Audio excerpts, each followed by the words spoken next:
Testing 1, 2, 3. Testing 1, 2, 3. I just want to know if you can hear me, guys. I'm just doing the test before the start of the class, just to be sure that the actual music, or not music, this microphone is going to work.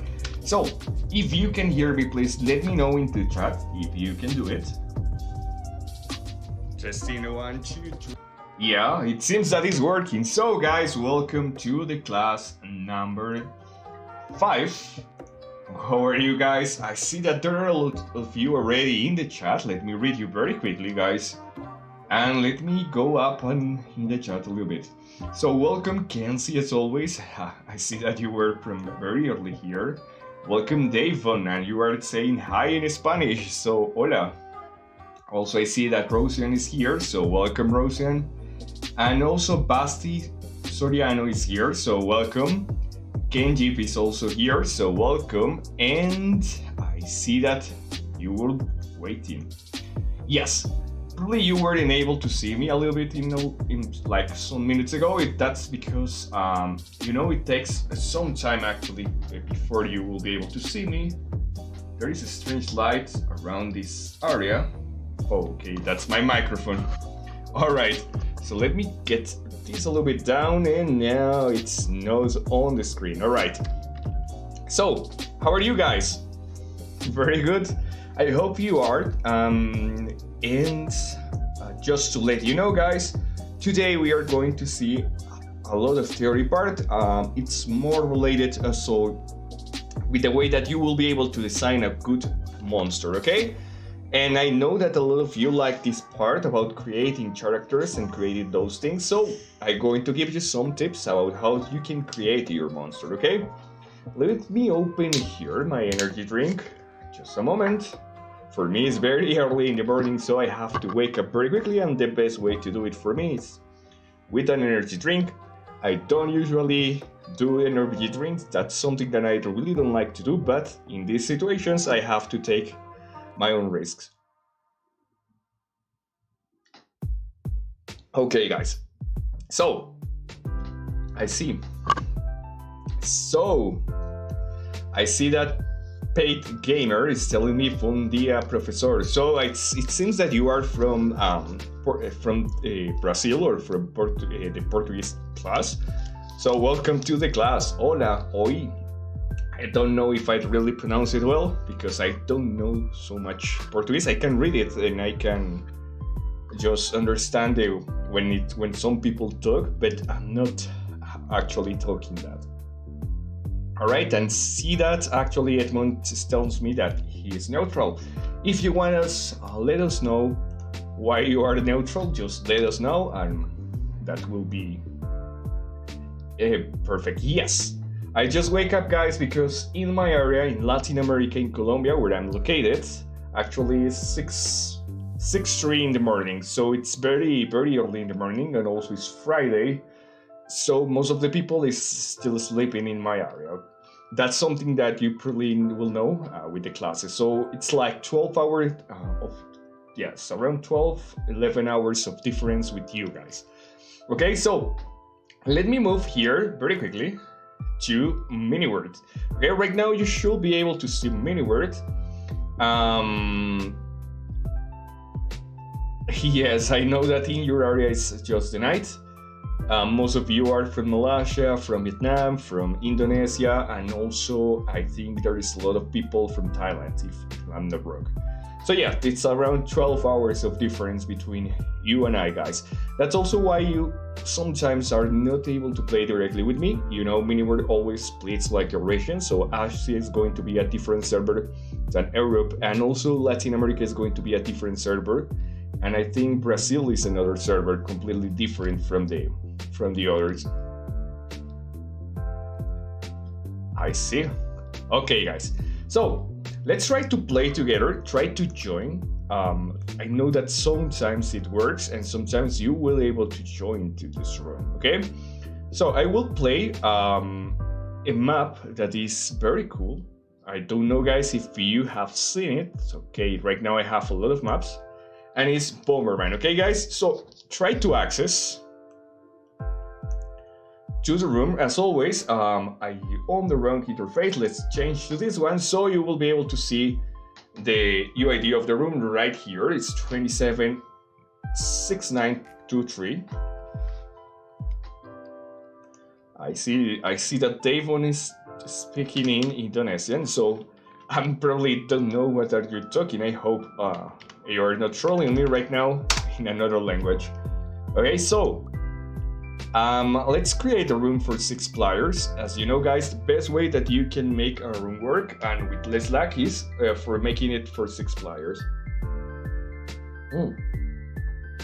Another cool thing in Colombia that we have, talking of wake up, is that we have a lot of coffee. We used to be like the first country about creating coffee.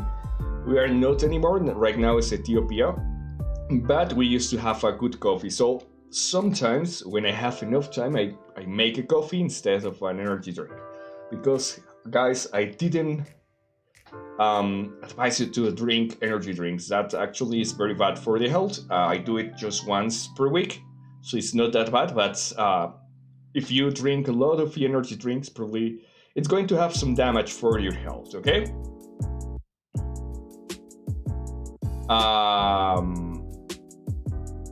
What do you mean, Davon? For which specific map? For the one that we are learning how to do? Okay, let's...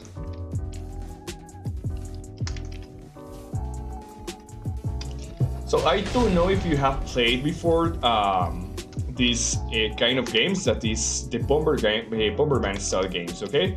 So probably some of you haven't played Bomberman, but instead of that you have played Bomber Squad or Bomber and Friends. It's almost the same.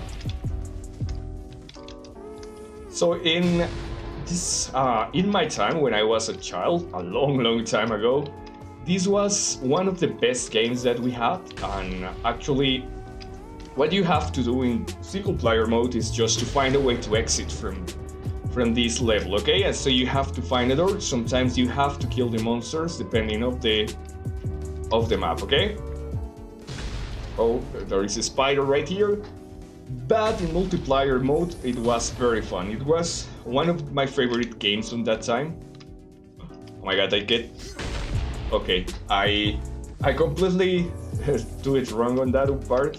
Okay, I'm here also going to die? No. Okay, kind of noob from my part. Okay, let's try to pick up a little bit more of life and also about bombs. Okay, hello. Okay, my friend completely dies. Yeah, I know that also a lot of you have played that map, and that was very great map. Okay, so let me try again. Problem when you play in multiplayer is that a lot of players didn't know how to play, and probably you are going to lose a lot of times because they don't know what they have to do actually. Okay, so check this. Okay, hello. Okay, so let's try to beat this level. Okay, that doesn't work. I was thinking that probably the monster was able to follow me, but right now she's not doing that. for some reason. Okay, right now she is. And yeah, very cool. I was able to kill the monsters, so now let's put this on here and let's run. Okay, and the cool thing about this map is that the map has different levels. Okay, oh, I almost died on there because I actually get stuck, okay? So, what do you think it's going to be the best way to access here? I think it's going to be this way.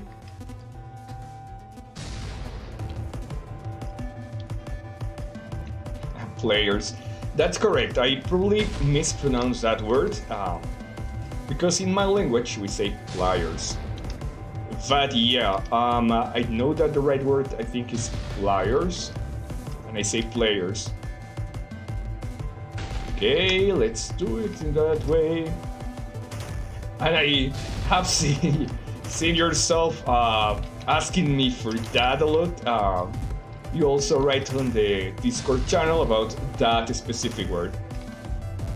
About players. But yeah, kind of fun. I know that probably you didn't know this, but all of the non-native American speakers or English speakers are going to have like those words, but probably as you are in your own language, you are not going to notice. So I didn't notice that. Actually, even after you tell me, it's hard to actually take into account that and realize that I'm mispronouncing that word. Okay, so guys, check that. If you see in the screen and the level completely change, and this is something that is auto-generated, so I really like this situation. Okay. Also, sorry, if I lose here, I'm going to show you the best Squid Game map that I have found. Probably you will like it too. Okay, I don't know why I'm speaking to this section if you are on right there, so I get a little bit confused with the chat and also with the controls here. So yeah, guys, I found actually a very good Squid Games map, because you know most of them are not going to be the best. If you realize.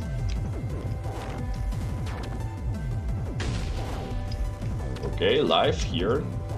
Hey, my friend. Okay, we are almost done with this level. Yes, Davon, you can go ahead and you can ask me any kind of question. If I know the answer, I will answer your question.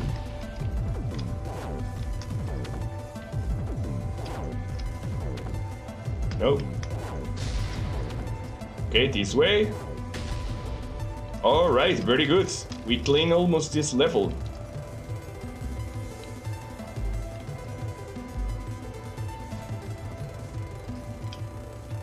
Alright. Come here. Yeah, oh. Very good. I almost get catch by that monster, but... or got catch by that monster, but that was not the case. Oh. Come on, no. Okay. Oh, I almost fall into the lava. Okay, no, what I did? Okay. Alright, I made it to the third level. That's the first time that I get this far. Oh no, actually I already got this. So, actually in MiniWorld there is not something like diamond dimension or things like that. When you see that maps are going to be only maps that have been modified by mods, by plugins, but you cannot... it's not a real dimension, it's just someone creating a canvas map, those that are completely plain, and then those specific maps are going to have the canvas floor or the dirt floor, and actually that catch me by surprise. And what they are going to do is just to create a mod that is going to change the floor, and that's it. You actually are not going to have a real diamond dimension on MiniWorld.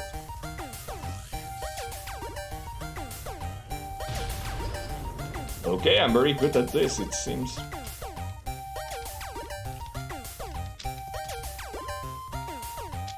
Okay, hope that works. Yes, it works.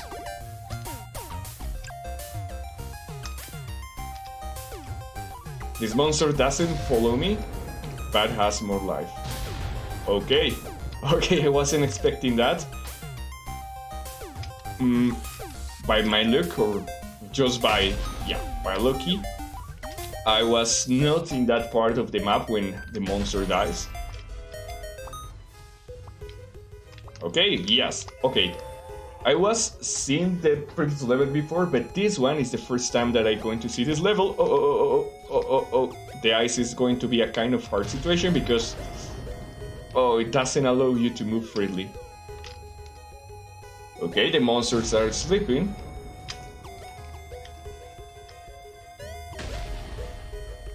Okay, very good here. Okay. Alright, so it seems that I have to mine this part, okay? Hi, how are you? Joseph Morales, I see that you're coming to the class.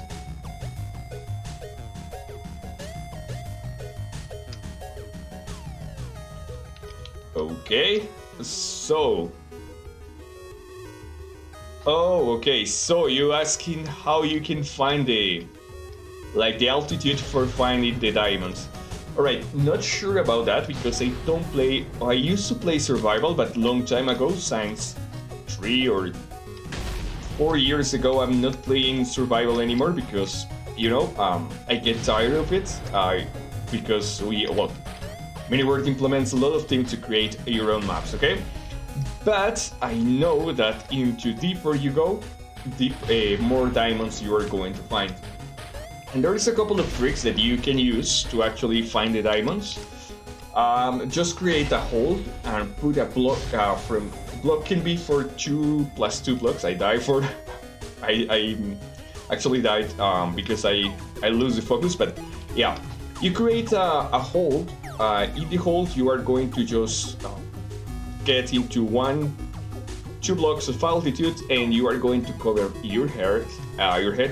And when you cover your head, you are going to switch to third person. When you do that, as you are going to have walls in all the different directions and also in the roof, in the top of your head, you will be able to see through the walls and you are going to notice the different blocks. So that means that probably you are going to notice if there is any kind of block under that could be a diamond block or an emerald block or whatever blocks that could be special, you will see it from there. That's the trick that I used to do in that time. And as actually you realize, as I have not played in a long time in survival, I actually don't know how the things had changed with the new update, to be honest. So that's something that I used to do, and I don't know how it works now.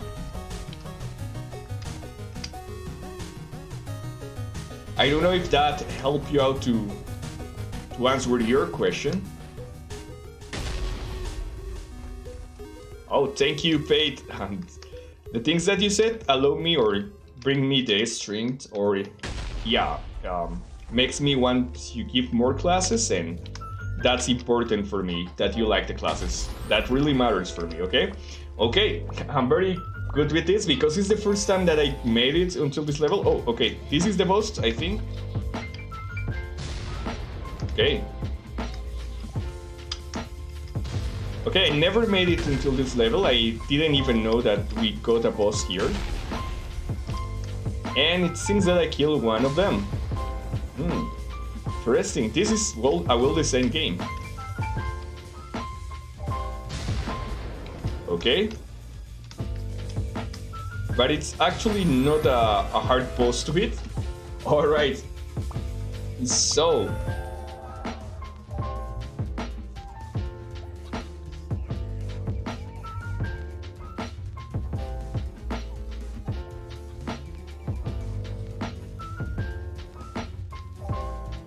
Don't worry, just before the classes start, I'm going to teach you how to do the X-ray trick. So you will find out that it's actually very useful, but you have to go very deep on MiniWorld to be able to find that. Okay, that was a mistake here. Oh, too much monsters. Okay, I almost died on there. Okay.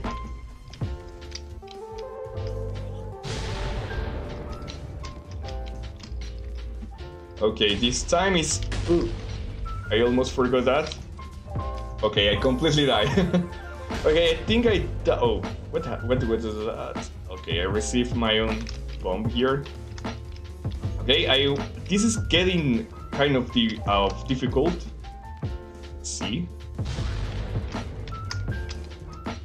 Alright, let's pick up some power-ups here. I have up to 9 bombs here.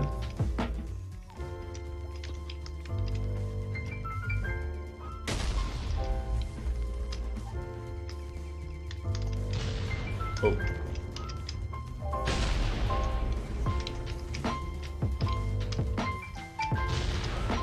Alright, I was able to do it. Let's see if I can kill this monster.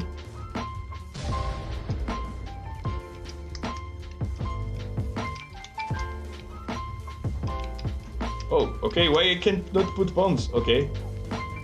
Oh, alright, now I will. No, why I cannot? Okay. Alright, now I will. I almost get completely killed. Okay, so you only found 4 diamonds in the Mantus. That's cool to know. Okay. Oh. Run. Oh, no, there's was lava on there. Okay.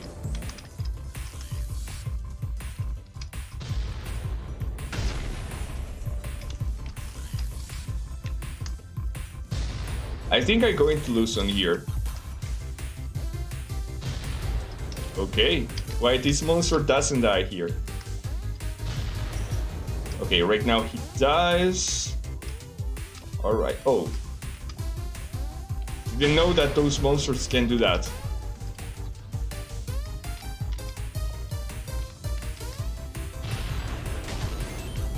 Okay. Alright. Okay, it's kind of hard right now. And it's getting difficulter. Okay, I died right now. Okay, but I actually was able to make it until a good level, okay? So, just to answer your questions before we start the class, let me show you a survival map. Let me create a one, because actually I don't have any survival map here. But I'm going to do it in creative mode, so you will be able to see that trick, okay? So, welcome Miguel, how are you? Okay, so this actually is not the one I wanted. Give me 1 second, I'm going to create another one. But we are going to create it in the dev mode, okay?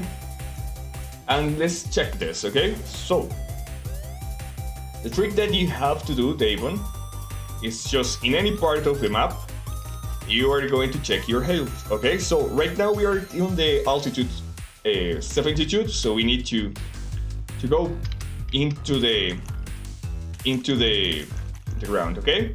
So as an example, if I'm here in this position, I'm going to do this, and I'm going to switch the view to the third person, okay? So as you see on here, you will be able to see all the caves and all the things. But, okay, on here on this area, you are going to see that there is also a monster around this area, right? So you can use this trick. Okay, just when you you don't just want, or you want to avoid to do it, just hit here. Once more, you are going to continue going down. Okay, and when you are in a specific area that you want to check, just cover your head and then switch to third person, okay?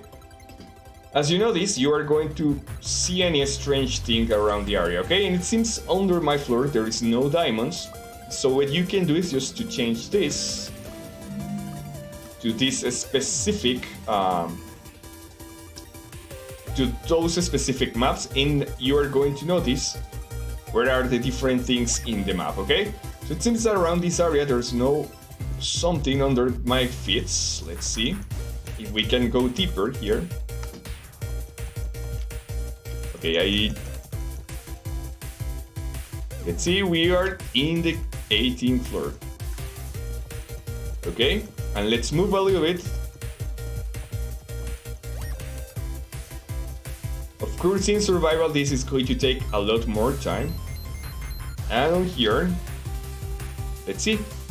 Okay, so as you see here, when I do this, I will be able to see the lava and the different caves here. And also, I think if you see here, I can find an emerald right here. And also I can find a silent, I think it's silent, I don't know how to pronounce that word, but I think it's silicon or something similar block. So let's go to that area, okay? Okay, so as you see in the floor, you can find the different kind of blocks that you will have around, okay? And that's how it works. Okay, I think there is a diamond right there actually. Let's see. Let's see if we can find that one, okay? So we cover ourselves again. And that actually is not a diamond, but on here you will see all the others. Okay, so this is going to show you all the different blocks from dirt and rock that are covering almost most of the map, okay? Also, I think on here we have some diamonds. On here we have an actually red rune map or block, and that's how you do it.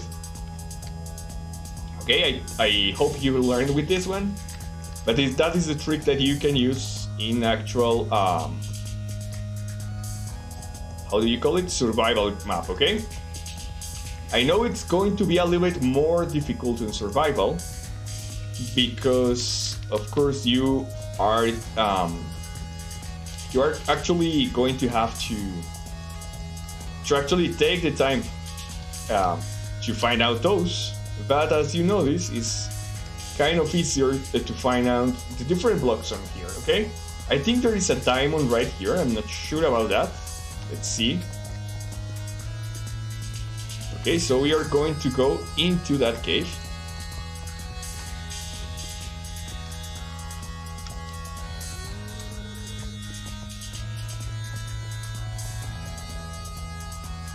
Okay, let's cover this area. Okay.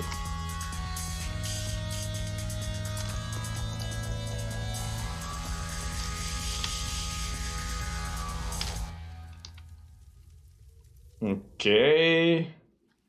See, you can see here the different blocks. Okay, but that's it. Okay, I'm going to just switch my screen. I'm going to start the class. So I hope that works for you, David, okay? So guys, now officially, really officially, we are going to start the class. So welcome for all of you guys that are just in the chat and also that are assisting with no chatting, okay? It's okay for me. The important thing is that you learn, and welcome to the class number 5, okay? So as always, for those that are new, and for those that are like the first time that you are going to actually see this mini camp, let me explain very quickly. Here, just a moment. Yes, I received the email. So, let me explain and let me switch to the presentation very quickly. I hope you can see it on the screen. Yes, you can see it. So guys, as always, we are doing another escape map, okay? And I want to resolve this before we start the class because I see that a lot of you were asking this question. And I want to be sure that actually you are understanding this, okay? So, I see a lot of flyers that were showing me the maps that you are doing in between the week, okay? And there is a big problem with it. A lot of maps were actually not horror escape games, they were more like survival, horror survival games or action survival or horror survival games, and a lot of different genres that are very similar but it's not the same, okay? So remember, in escape, horror escape map, the main target is to escape from some specific region. It could be another dimension, it could be a house, it could be a hospital, but the main intention of the genre is to escape, okay? To get away from that area. And also, very important, most of the times in this kind of games, you will not be able to fight the monster directly. And don't worry, I'm going to explain later why. But what something that I can tell you is that it's more scary to run from something that you can actually not fight back, okay? That's one of the reasons, but I'm going to explain that later, okay? As always, guys, we are having on here like different prices for those that are going to participate, okay? So we have the excellent award. The excellent award, guys, you know already what it is. It's for the best map. It's for 8 persons at max, with 8 people.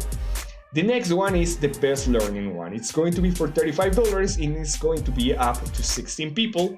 So I highly advise you to try to win this. The only thing that you have to do for this one is to implement all the different things that I'm going to teach you. So you are going to learn for really what we are going to do here.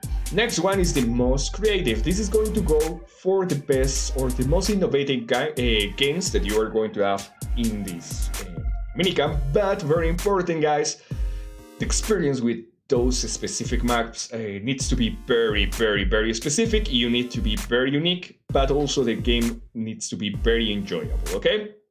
Next one, we have the best progress. This is going to be for $15, and this is going to be up to 30 people, okay? And how it works is just for developers that are level 0 or that are not developers at all. This is going to be the easiest one because it's going to be for 30 people, but also it's going to have the less price that you can win, okay? For all of you that create an horror survival game, I'm going to give you the shortlisted award. That means that you are going to receive this skin just by participating, okay? Very important, guys, also you are going to see the prices or the, well, not the prices, sorry, the time for the classes. So this is the previous class to the last one. Tomorrow we are going to have the last class. And one day after that, you will be able to start submitting your map, okay? You are going to have up to 1 week to complete that. Right after that, we are going to start with the scoring, which actually I'm going to do first. Then the mini word team, the staff is going to rank also your map and is going to do a mix between my scoring and their score. And finally, after that, we are going to have a public scoring in which actually you can vote for your own maps, you can vote for another maps. And right after that, around the 30, we are going to have the actual winners, okay? That's how it works, and that's how the event works, okay? Let me read you in the comments very easy, very quickly.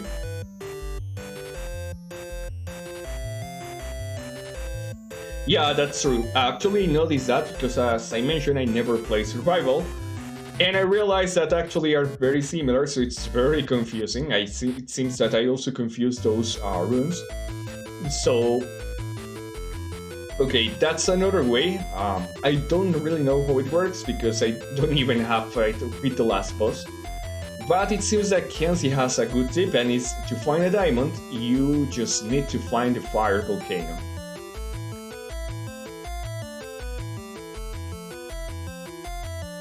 Yeah, but something that you can use is use the beacon to actually realize where your island is, so you are not going to miss that one, okay? So, let's continue, and as always, we are going to have different prices. I received just codes, and this time I'm going to give you also a permanent skin part, okay? Now, let's talk about Discord, okay? Guys, as always, we have the Discord channel. Let me move this a little bit here, because this is a little bit uncomfortable for me. Let's do it in that way. I know it looks strange because it's this part. Probably it's going to look less strange right here. Yes, it looks a little bit less strange. Okay?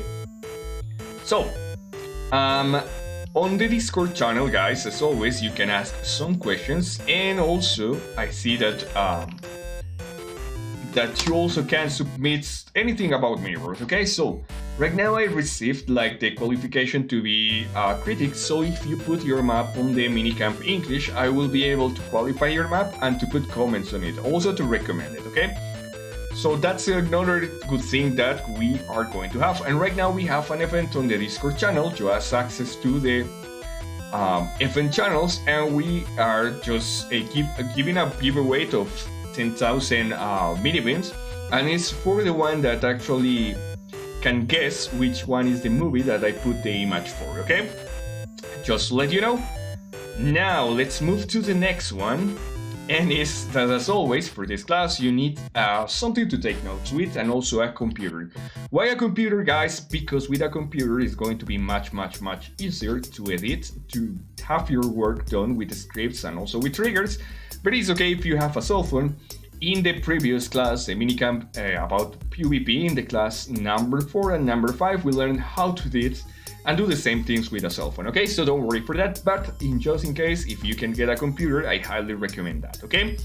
Next, as always, all the tools and all the cool things that you can have for this minicamp are going to be in the description of this video, so just check the description. We have the tools for edit, we have the tools for edit on cell phone also, and also we have a way that you can get scripts and icons in the ManyWord drive that I post and also in my script side, okay? Another cool thing is that you can subscribe, you can give me a little or a big like, and with that I will be able to increase the audience for this channel and give you better tutorials, okay? For now, let's start with the objectives, and welcome Bantinking. How are you? So let's start with the objectives for this class. For this class, we are going to learn how to do the capture player system. So if you realize in the map, you actually will be able to help the victims. When they got captured, you can go to the main center or the main room of the game, and you can just keep attacking or clicking on the players just to be able to complete a bar. And when the bar is completely filled, you will be able to make that player respawn and just help you out, okay? So we are going to learn how to do all that system. Then we are going to have a theoretical part in which actually I'm going to teach you how to design a monster.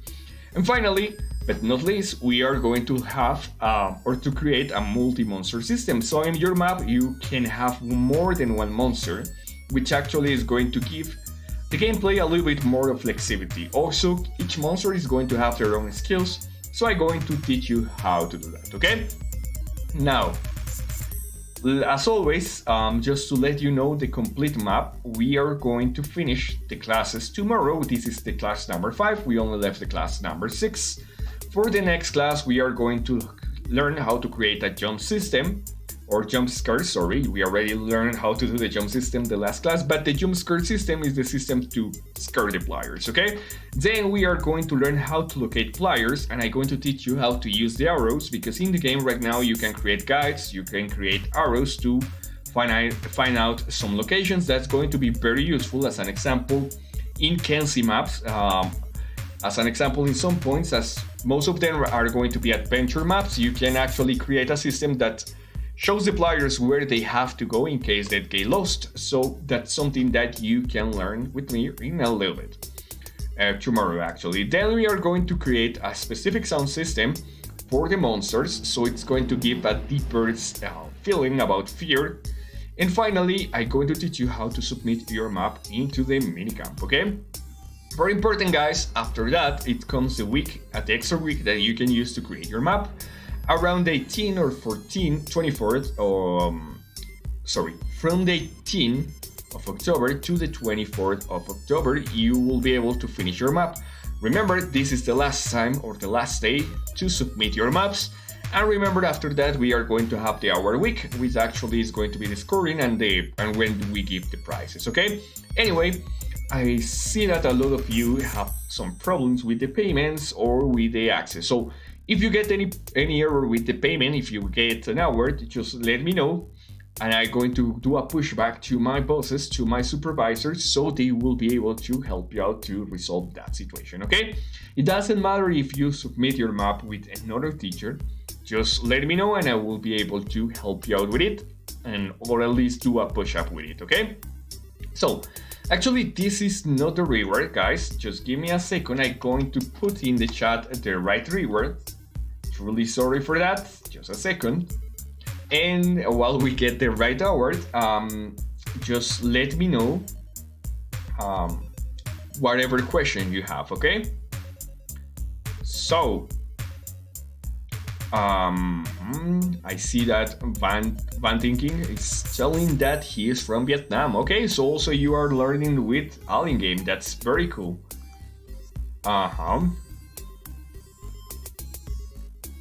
Alright, so let me put in the chat the mini bins here. So I'm going to put it in the chat right here. And also I'm going to put it into here.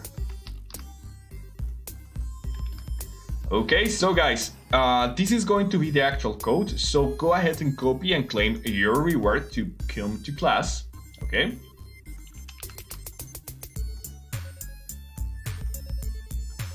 Just a second, let me put this on. Okay. So for those that don't know how to climb the reward, let me show you very quickly, guys. You are going to go to your mini-world. If you have this specific UE, okay? Because depending on the country, we are going to have different UEs. In Spanish, in Latin America, we have the old one, okay? So you are going to, if you have this one, you are going to go to these 4 different squares. And then in the down right corner, you are going to find this arrow. If you hit on that one, you are going to have these new icons. So you are going to choose the one in the middle, the gift one, and then you are going to move to events. In events, you are going to go to activation code, you are going to paste the code there and just hit on activate, okay? With that, you are going to have the actual code in your end, okay? Now, let's move back to the class, okay? Alright, so just to let you know, at this point, you already have complete 3 parts of our game plan.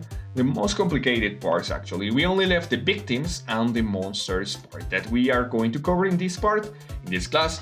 Tomorrow we are going to implement some extra systems, but with right now with this, you will be able to have a complete game, okay? Let's start with the capture player system and let me explain how it works, okay? So the capture player system is composed by 3 different triggers, okay? It's one that is called rescue add, the one that is called rescue remove, and finally we have the rescue pull, okay? So let me explain very quickly which one is going to do different things, okay?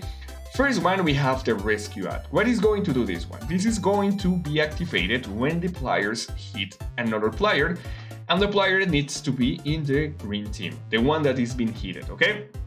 And why? Because remember, our victims are going to be the team number 3.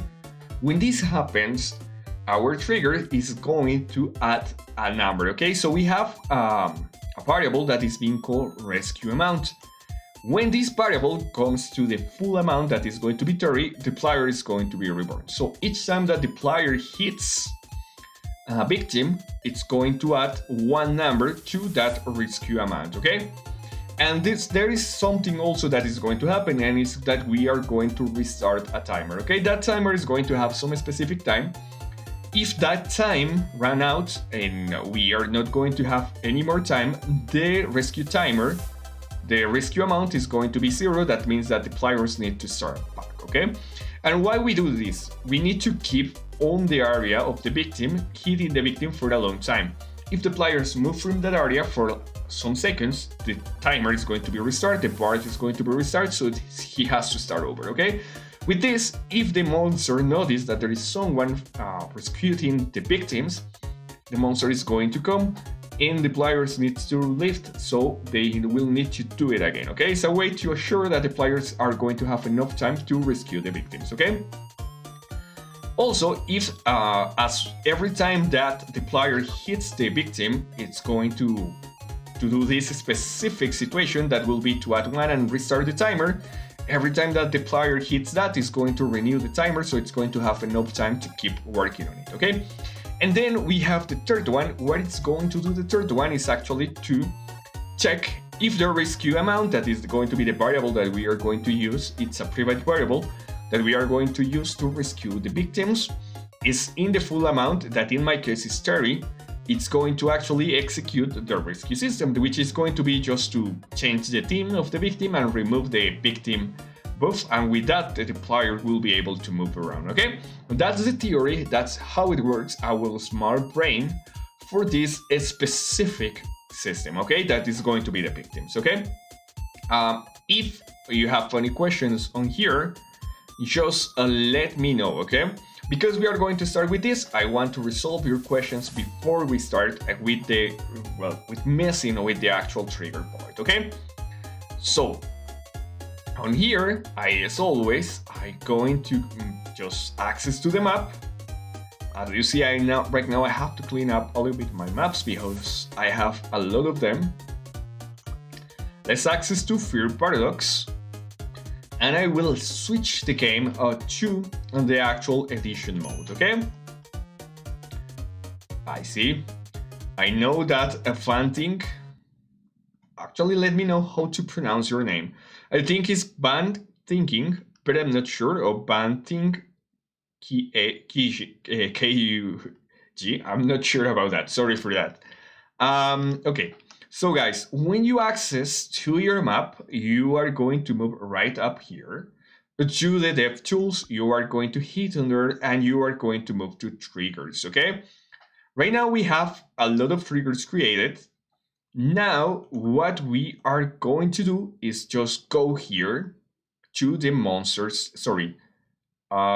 capture pliers, okay? So we are going to create just a new trigger set. When you create the new trigger set, you are going to rename it as capture pliers or rescue pliers, okay? Whatever is better for you, it's going to be the best.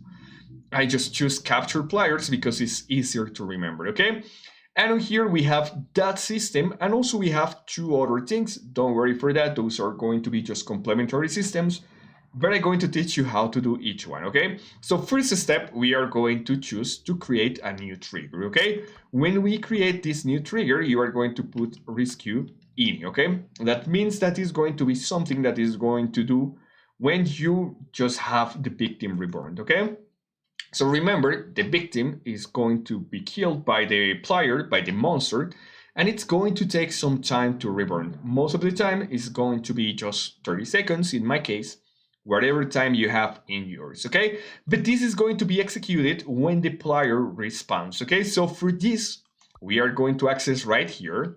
Then when we add at this event, we are going to move to player and we are going to change or search for the one that says respawn, okay? So whenever this victim respawns, and remember that the system automatically changed the victims to the team number 3 when they got killed, okay? So with the second condition is that this specific creature is going to be in the team 3. We don't want the victim actually to get the monster power or the normal player powers, okay? So for this, we are going to check the team. For checking the team of a player, you are going to move to player and determine player team, okay? When you are going to be in determine player team, you are going to have the next features. On here, you have to choose which player and which team, okay? So you are just going to just select on here, function library. Then you are going to go to player and select players team, okay? On there, you are going to have also this small extra box. So on there, you are going to choose players in trigger event. The middle box needs to be on yes. And on here, you are going to select the team of your victims. In my case, it's going to be the team number 3. And I highly advise you to have your victims in the number 3 team, okay? Now, let's do the next thing, and it's going to be to create a text box, okay? So guys, last class we learned how to create text box. It's actually a text that is going to be over an area or over a monster or over a creature, okay? Important things here, okay? As MiniWorld has some mistakes, some bugs, if you notice and you already test this, when you create those texts in the floor or in any location, you're going to find out that when you put a lot of words on it, probably, or a specific kind of amount of different like words for creating the floating text, sometimes the words are not going to be shown. It's an error from MiniWorld. So let me show, okay? Those are going to be the texts that we create, okay? The floating text. But this time we are going to create over the player that is going to be the victim, okay? So how do you do that, okay? For doing this, what you have to do in the same trigger is just to add a new action. You are going to move right here where it says in display information, okay? It's going to be almost the last option. And on here, you are going to have all these different tools. So we have like 3 per each one. The first one is going to be just to create floating text or normal text or a bar over the player, okay? The third one is to we'll be able to create arrows or more things, okay? So we are going just to select the first one. Remember, all those 3 columns or these 3 different actions are going to be to work with locations. This is going to work with players. Those other 3 are going to work with creatures. And the final one, it's going to work with projectiles, okay? So we are going to choose this one, the one that is for players, and we are going to create a display information on player, okay? That's going to create automatically this on the player location. We have on here the different information. So on here, the first one will allow us to choose if we want to create a text box, a floating text, and a progress bar, okay? So a progress bar is something that is very similar to the life. It's something that is going to be over the head that you can fill with the life or whatever you want to put on there. The floating text is just a text that is going to be on that location. And the text box is something similar, but it's going to be a little bit bigger, okay? So we are going to choose text box, guys. That's very important. And on there, you are going to get this new UE, okay? On this new UE, you will be able to find some specific arguments that you have to give. The first one is going to be the text that you want to show. Remember, you need to test this a lot because sometimes you won't be able to put all the word. Then you will find the font size, that is going to be the size of the letters. Then the background opacity, that is going to be the actual transparency of the background. 0 means no transparency, and the ID. So let me explain a little bit about this, okay? This is going to be the most important. You can create a lot of text box in a player or in a location, okay? If you want to modify a specific one, you need to set the ID, okay? So as an example, if I set the bar or the text that says player name and the ID is 1, and then I add another text that is going to be, I don't know, player actual faction or clan, and we are going to assign the number 2. What it means is that later we will be able to change that information just by choosing the ID. So if I want to change the nickname of the player or the text that says the nickname of the player, I choose the ID 1. And if I want to change the clan, I just choose the ID 2. Okay, it's just this is going to work per player. Okay, so if you have 10 IDs, that means that the player is going to have 10 different text over the head. Okay, so in this case, this is the text that I put for the victims, so the players will know what they have to do. What I put on here, okay, it's just a hand over the head of the player, pointing the player. That remember that you can get it on our script site, so just access to the script site that we already have here, and you go to basics, and in basics you are going to have a script that says text characters. On here you are going to have a lot of different symbols that you can use for many words. So the one that I use is this one that points the player, is a hand. Let me put that also in the chat right here, so you will be able to notice that and you will be able to have the direct link. And I just put that on here, and then I put the one that says tap, okay? So the players will know that they need to tap on the player to actually rescue the player, okay? Let me read you in the comments a little bit. I see that Kenzie were asking. Oh, okay, I see. Okay, so you're talking about pizzas. So, Bianeko, how are you? Welcome to the class. Sorry, I didn't notice when you access. Okay, so I see that actually you don't like the fast food, according to the chat. I see, so you'll prefer the traditional food of your country. That's okay.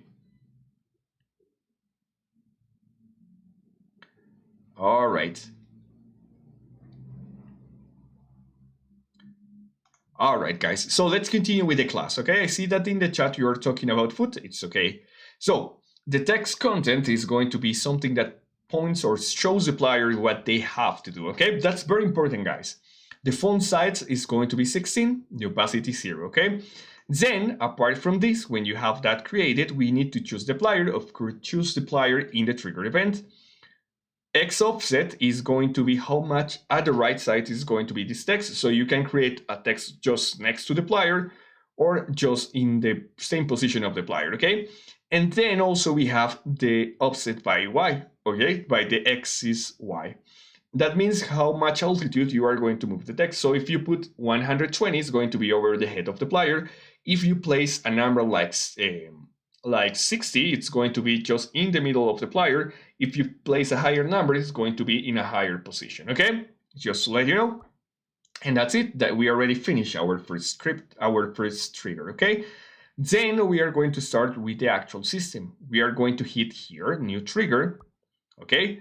Once you hit the new trigger, what you are going to do with this new trigger is that you are going to rename it as a rescue add, okay? Rescue add, as I mentioned before, is going to be the one that will actually make the player start the situation. So very important, this is going to run when you hit the player, okay? When you push the player, there's going to start the system. So we are going to add a new one and we are going to choose player. If I'm not wrong, let me check very quickly. Yes. So we are going to choose when the player hits any player or creature, okay? So if I'm not wrong, is right here, okay? So when you select that one, you are going to have this one that says it hits any player or creature. Then we are going to add the condition. So the first condition is that this player, the player that is going to rescue the other player, needs to be in the team number 2, that is going to be the actual player team, okay? So first thing first, we are going to add a condition. As always, we are going to select determine player team.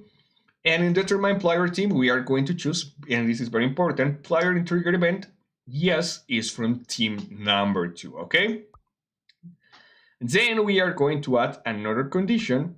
The condition, once more, is going to be player, determine player team, but this time the information is going to change. And this is very important, guys. As always, I do this when this something is very important because I want you to pay attention to this. On player's team, we are going to select target team in player event. Remember, not players in trigger event, we are going to choose this one. So this one is not, this one is the one, okay?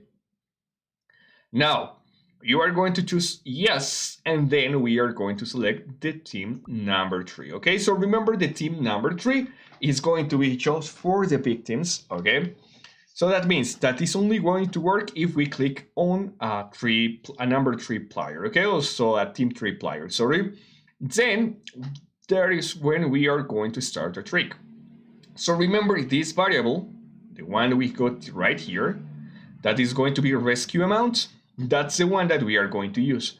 And this is going to be a private variable, okay, guys? Very important, not a global, because each player is going to have their own, okay?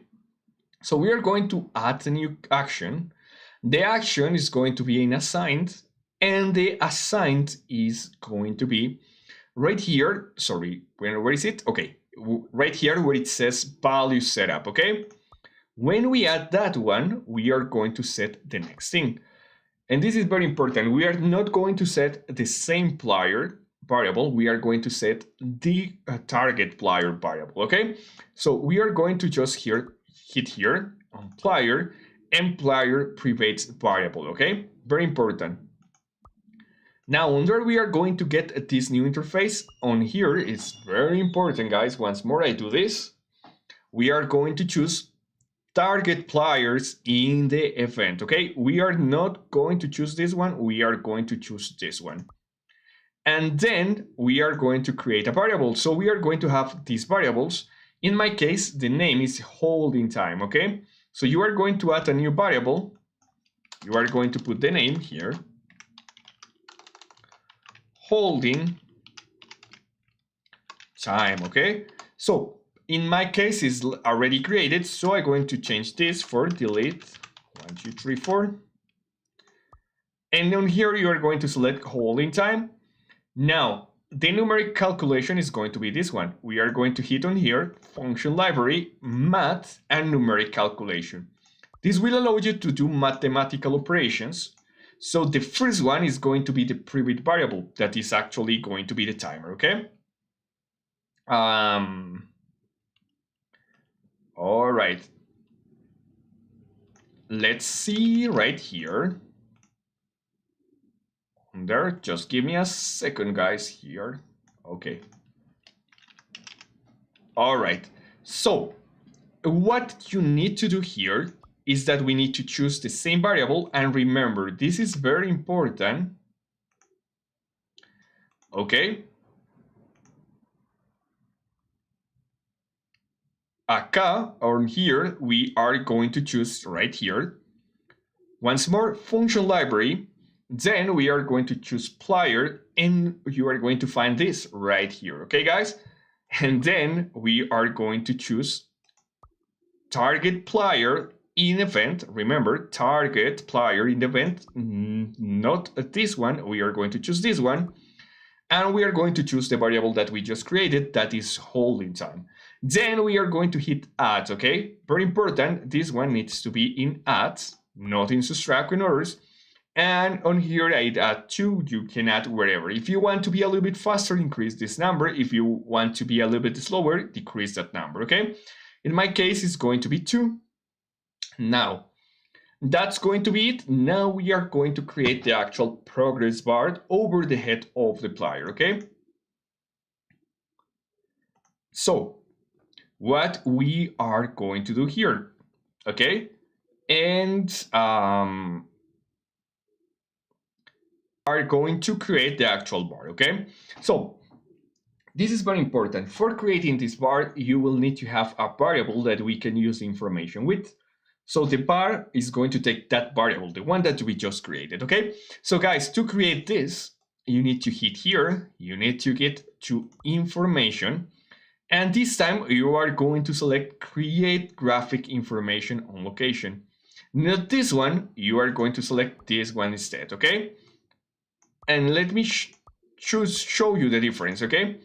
Okay, so when we choose that one, we are going to have the progress bar right here in the end, okay?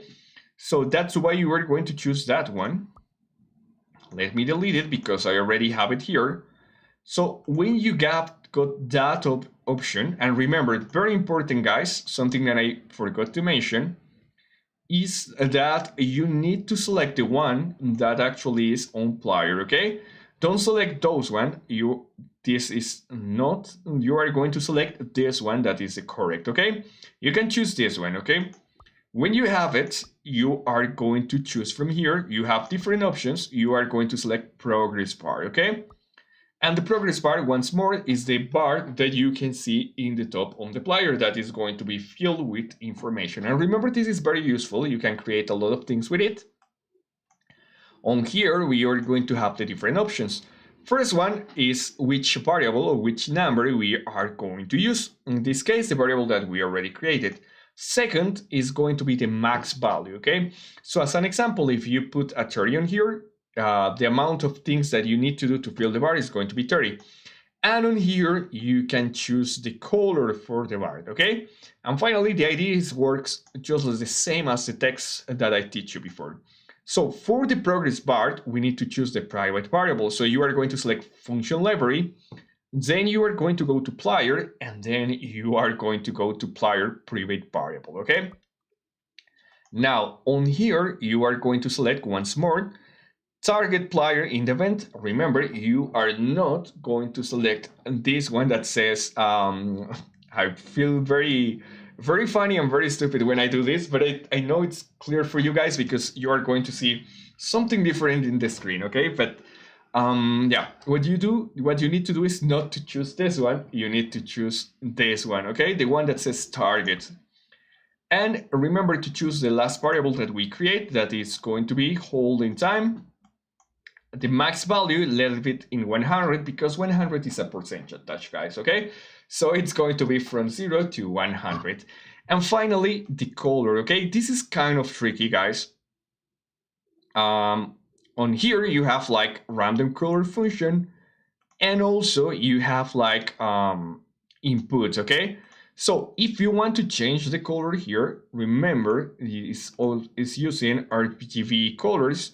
So what you have to do is just go on here and you are going to put on here RGB color, okay? RGB color, and when you are in RGB color, just choose the first one, wherever it gets to you. Most of the times it's going to be the same web, and on here you will be able to choose whatever color for your BART, okay? So as an example, if I want to use this green, you have to copy this one, okay?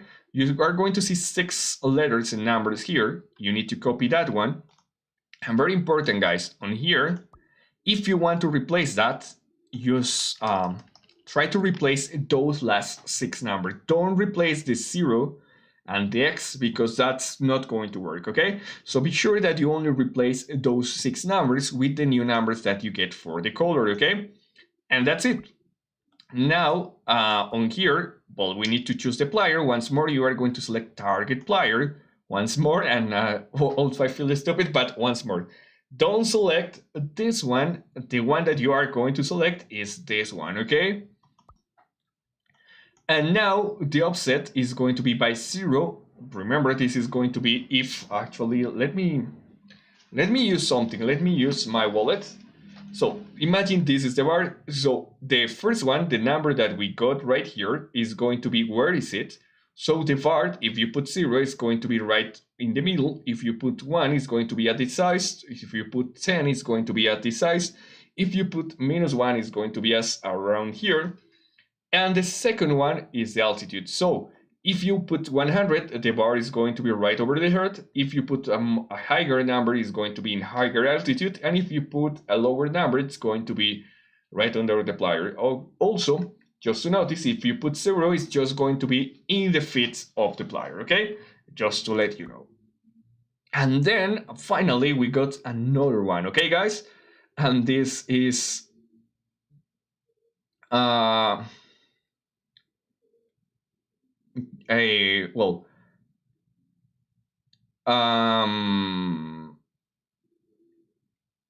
yeah, and finally I'm going to add something new. It's going to be the actual effect, okay? So we already create the bar and we already create a lot of things, okay? But very important, guys, we also need to make the player know the feedback, okay? And remember, this is very important, and as always that I'm pointing out, when you give feedback to the player, the game is going to feel better because the player knows what they actually do, okay? So as an example, if you hit the player, what I need you to see is that the player is recovering or some kind of feedback that the player can receive, okay? The easiest way to do it is just to give buff to the player that is going to last some seconds. So just simply, we are going to add here, we are going to go to player and obtain player effect. It's around this area, I forgot where is it. It's right here, okay? And you are going to choose on here, as always, target player. Don't choose this one. Remember, this one is going to be okay. And if you see me allowing, it's because I feel completely stupid at doing that, but it's just to make the class clear. Then you are going to choose whatever buff on there, okay? So in my case, I choose fast life recovering. You can find here that one. And I think it's this one, yes. Is a slow recovering life, that is going to be the first one, or fast, wherever you want it. Remain false and for 3 seconds, okay? So the players will know that the player is healing when they hit it, okay? On here, I'm going to do a time. I'm going to read your comments. I see that you are making fun of my beard, and that's true also because in my country, a lot of people is having beard, and that's because we were conquered by Spain and also by some parts from Arabian people and also another part from German people. So we have a lot of mix in our blood. In my country, it's very common that young people has beard. But as you mentioned before, I know that a lot of people in Asia doesn't have beard. So probably it's completely true. In your country, probably I will look older.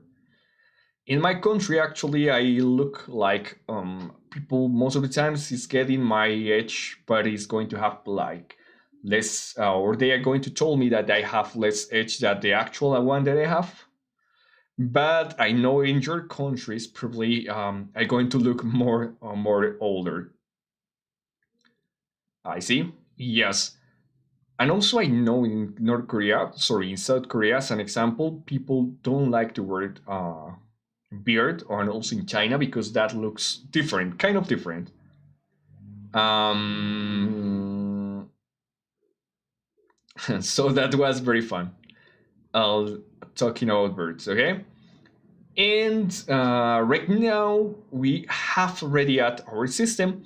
Now, if you keep just continuing with the class, if you keep the system like there is right now, you will notice that actually you never remove the buff and that the players can continue just hitting, and it's not going to restart if they move away, okay? So what we are going to do here is that we are going to actually remove like the status, okay? So what we are going to do, instead of creating a timer, we are going to do another trick, and is we are going to detect when the player loses the buff, the 3 seconds, and then we are going to restart over that, okay? So that means that we don't need to create more variables. And how we are going to do that, okay? So we are going to add a new event, is going to be in players, and if you scroll down all the way to the bottom, we have the different things, okay? In this one, we have 2 different ones. The one that says lose effect, and the one, and I'm going to move, that says lose a specific event status. Well, I think I'm not covering. Yes, I'm not covering that part. So this one will allow us to detect when the player loses a specific status, okay? And that's the one that we are going to add. Very important, the status that you add here needs to be the same that you are going to detect, okay? So in my case is fast life recovering, so you need to use the same here, okay? So on the actions, you are going to just select the same one. In the previous one, you see that I choose this one, but the actual one is going to be around here, is this one, okay? Fast life recovering, but if you use this one, just use the same buff, the same status here. And once you do that, we don't have to put any condition, but we are going to add some actions. So what you can do is just from the previous one, the one that says rescue add, you are going to copy the first one, just hit copy, and then paste it here, and we are going to change the information, okay? So we are just going to set the same thing here, but on here you have something like numeric calculation. Instead of that, you are going to hit on that one, and you are going to hit in input. And in input, you are going to put 0. That means that it's going to restart the timer. Okay. Hi, Vincel, how are you? Welcome to the class. And when you do that, on here, you're going to see that it's going to be on 0, okay? 0 means that it's not going to do anything, it's just going to restart. And also very important, as this bar is going to be restarted, we are going to remove the bar. So the players will notice that they lose the effect, okay? So how you are going to do that? Just hit on here, add. Then you are going to move to display information, and remember the second column is going to be for players. We are going just to hit the one in the middle that says delete display player on, delete display information on player. My dyslexia attacking again. And right now on here, we are going to choose first. You are going to have all those options. You are going to select progress bar, because remember we create a progress bar, okay? With the ID, okay? On here, you are going to change that, okay? So the first one that we are going to just realize is that we need to check on here. So if in the ID at the end you put the number 1, on here you need to delete the same one, okay? So if you put number 1 on there, you are going to just here and here, and you are going to put number 1. On players on triggered event, okay? Remember, in the others we used to use this one, but in this one we are going to use this one just for this trigger, okay? So we are going to choose pliers in trigger event. That's very important, guys, okay? And now we already have like most of the system complete, okay? Now we are going to move really quick and we have the rescue full, okay? So this one works when you hit the plier, okay? So the plier is there, you hit it with the mouse and that's going to create the bar, okay? Second one is going to work when you stop hitting and you run away. So the plier is going to have 3 seconds and then it's going to lose all the progress. But the final one is going to work when the full bar is completed. When it's completely filled, we are going to rescue the pliers. So the easiest way to do it is just copy and then paste this trigger. And when you paste it, you are going to change the name. You are going to put rescue full, okay? That means that is complete, that we don't have to do more work on that victim that is going to be rescuable, okay? On there, as you know, this is going to have almost the same conditions, but we are going to add a new one, okay? So that new one is going to be game, math, numerical comparison, okay? And in this numerical comparison, we are going to add the first one, okay? So the first one is just going to be the variable that just handles the amount of time that the plier has been hit. So just go ahead, go to plier, and then select plier private variable, okay? On there, we are going to select target, okay? Once more, we are going to select target. We are not going to select this one, okay? We are going to select this one instead. And then we are going to choose holding time here. That is the variable that we just created. Then on this is very important, guys, because I see that a lot of you are getting problems on this one in the middle. So it needs to be greater than, okay? So just select greater than. On here is greater than. And the amount is going to be 99, okay? That means if it's greater than 99, that is going to be 100%. You are going to help the victims, okay? And that's it. So we already have some things created here. So the first one that we are going to use is the first one, the one that you already have. On here, we are just going to keep the same information, but on here, we are going to put input and we are going to put 0. That means that it's going to restart the prior variable. It's going to reset it. But after that, we are going to delete the order information. So remember, you are going to have this order to text. What you are going to do is just hit on here and delete. For the two options that we have here, delete, okay? On this one.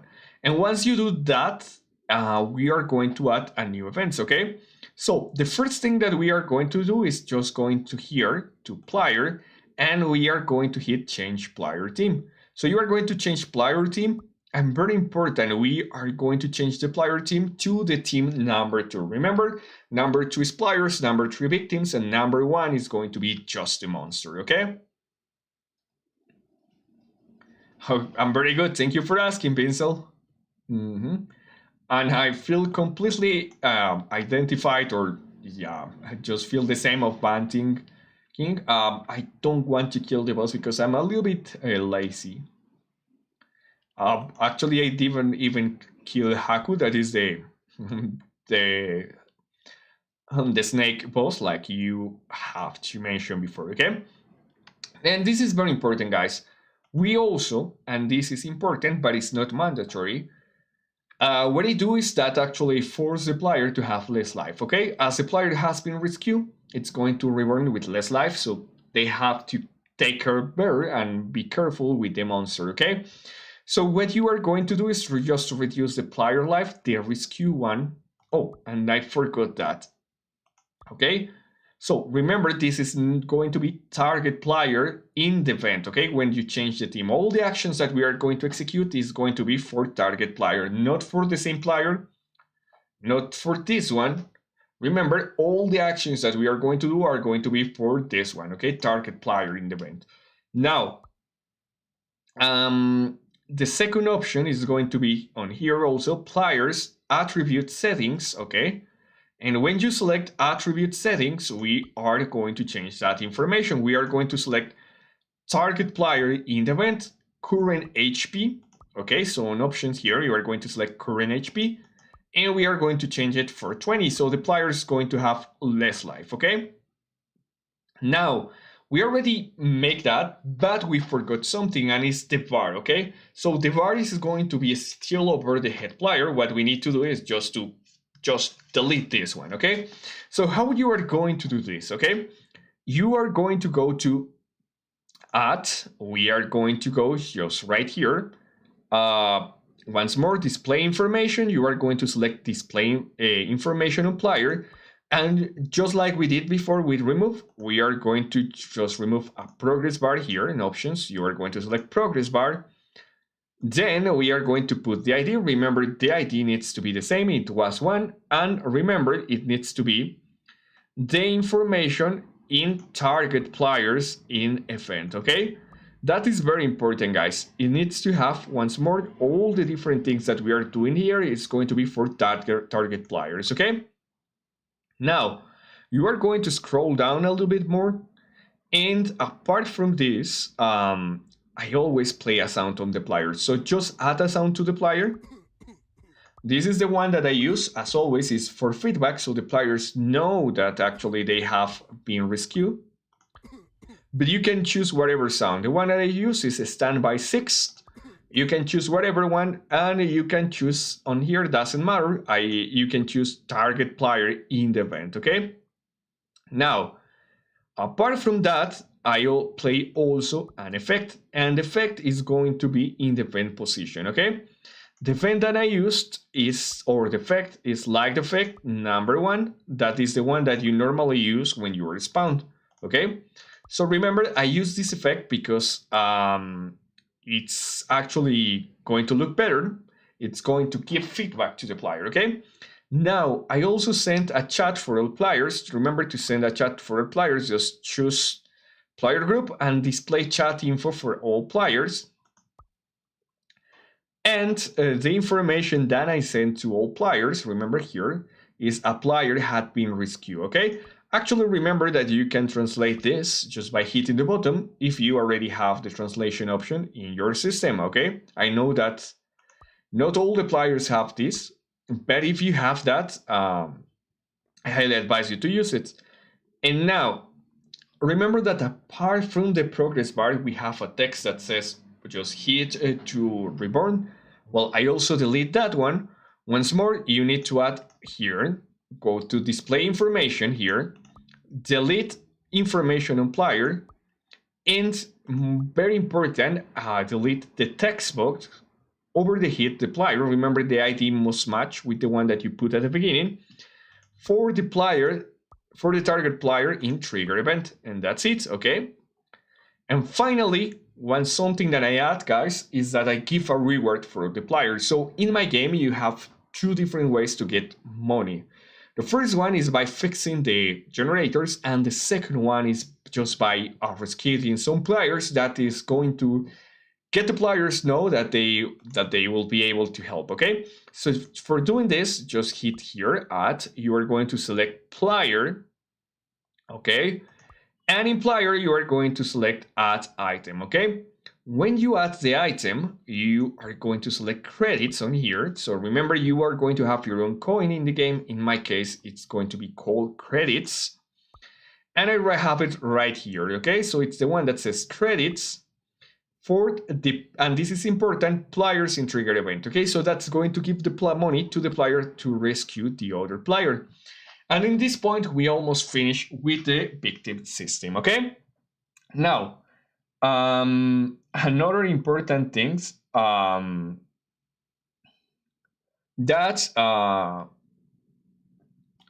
you can do, or that if you notice in my game, is whenever the victims are here, when they try to exit for any one or any door, they are going to automatically pull down here.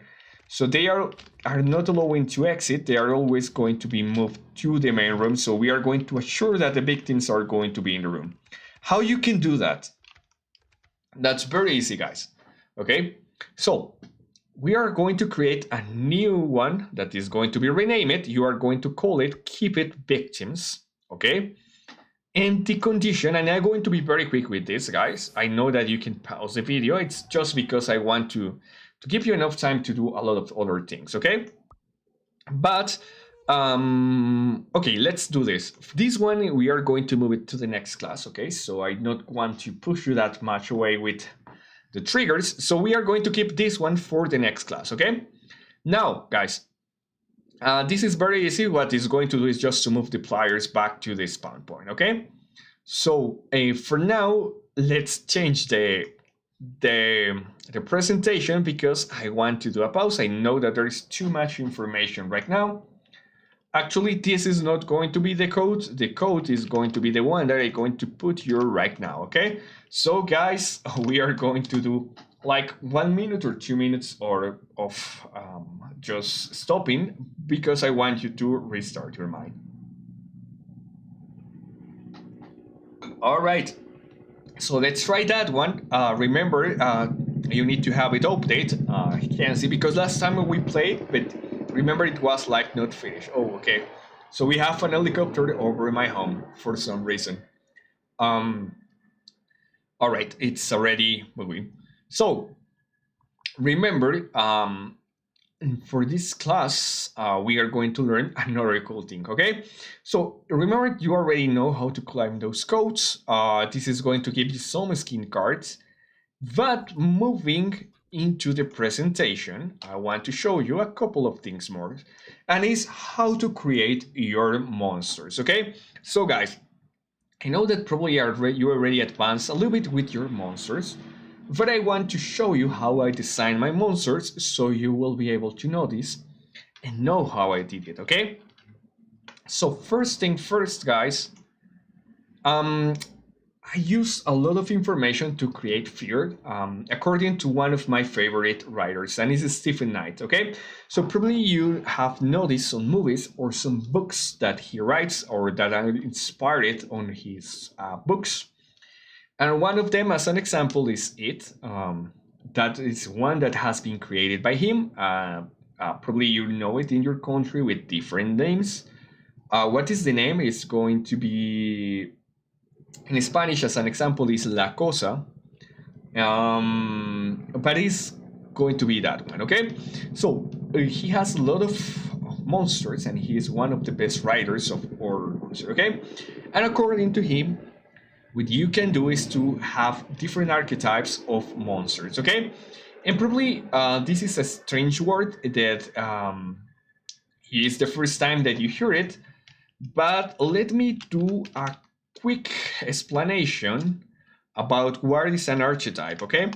An archetype is something that has been used by psychology or by another different careers, like as an example, writing or movies or a lot of things, okay? But it's a typical example of a certain kind of person or thing, okay? So it's like very similar to stereotype, but this is something that groups the person, the monsters, the situations in groups, okay? So it's going to be easier to understand how they work, okay? As I mentioned before, there is a lot of definitions for this, but it's the most, okay? So I'm going to read you the Wikipedia one, okay? So that probably it's going to be easier to understand. It's a statement, a pattern, or a behavior that is the main model for an object or that makes the objects in a just one definition, okay? It's the standard for a specific class, okay? Or, as an example, is a collective unconscious idea or pattern about some specific monster, person, place, or idea, okay? That's how it works. So welcome, Andrés Collins, how are you? No llegas tarde, estás a tiempo. Bueno, sí un poquito, pero lo puedes ver. Okay, so, okay guys, so any kind of monster that you create or that you are going to see in games, or as an example that you can see in movies or in books or in different things, are going to be separated in 5 different kind of monsters, okay? And this is very important. We have vampire style monsters, we have lycanthropy monsters, we have lycanthropy, yes, I mentioned right. Ghost monsters, the nameless thing, and also the bad place, okay? So that's how you can start creating your monsters, okay? And this is very important. When I mentioned vampire, I didn't mention, or I didn't mean to be only vampires, okay? It's a kind of monster, okay? And I'm going to be deeper with this one, and we are going to start with the vampire, okay? So the vampire, as I mentioned before, it's not just a vampire, it's the name that the people give to a specific kind of monster. And this is going to be the monster that is going to be something that is more powerful than humans.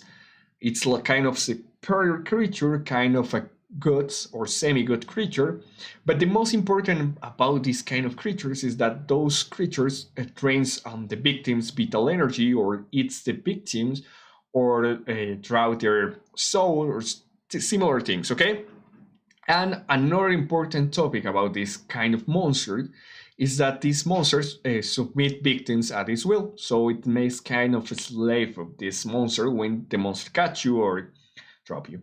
So as you know, this is very similar to vampires, but some common monsters that use this archetype and that you can use to design your monster could be the witches, because the witches eat your soul, the vampires, the mummies also that need your flesh and need parts of your body to complete itself, soul leaders, succubus, or dark gods, okay? If you know, this is kind of monster that also is like high status monster, is most of the times from a high class, is something that is more powerful than monsters, okay? So probably you are guessing or trying to guess which kind of monsters you are going to find on here, okay? So let me show you some examples, okay? So one of the first vampire-style monsters was Nosferatu, one of the first horror movies. Of course, Dracula, but apart from vampires, we have witches, as I mentioned before, and mummies, okay? And also, in horror movies, we have, as an example, the demon from how do you call this movie in English? I think is, okay, Insidious, okay? The Insidious movie has also the demon. If you notice, that demon is a superior ent that actually captures and makes the kid that was taken by him as an slave, and that wants to drain his body or his vital energy, okay? So let me show you in the game. Actually, we don't have any kind of vampire monster, but I'm doing one that is the one that I'm going to teach you how to do. Don't worry, you are going to see it in the screen like this. In the real game image, it's not going to have a face, and it's going to be training age, okay? But that's the common monster for the vampire. The second one is the lycanthropy, okay? The lycanthropy is not just referring to werewolves. It's more like the beast that is inside us as a person. In this kind of monster, when you design this kind of monster, that monster used to be a normal person, but that person cannot avoid to get transformed into a beast, into a monster, and is a person that actually shows or gets their dark wills, okay? So if you'll see a lot of movies, the werewolves are those monsters that become beasts that they cannot control, that they cannot control to eat another person, okay? And most of the times, this kind of monster is strong and is very agile, okay? So examples about this kind of monster. As an example of kind of beast, a werewolf, a tiger, whatever beast you create is most of the times is going to be designed with this archetype.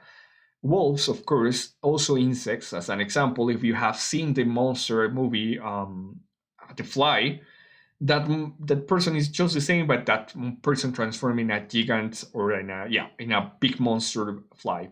Insects, water creatures like the Swamp Thing and things like that.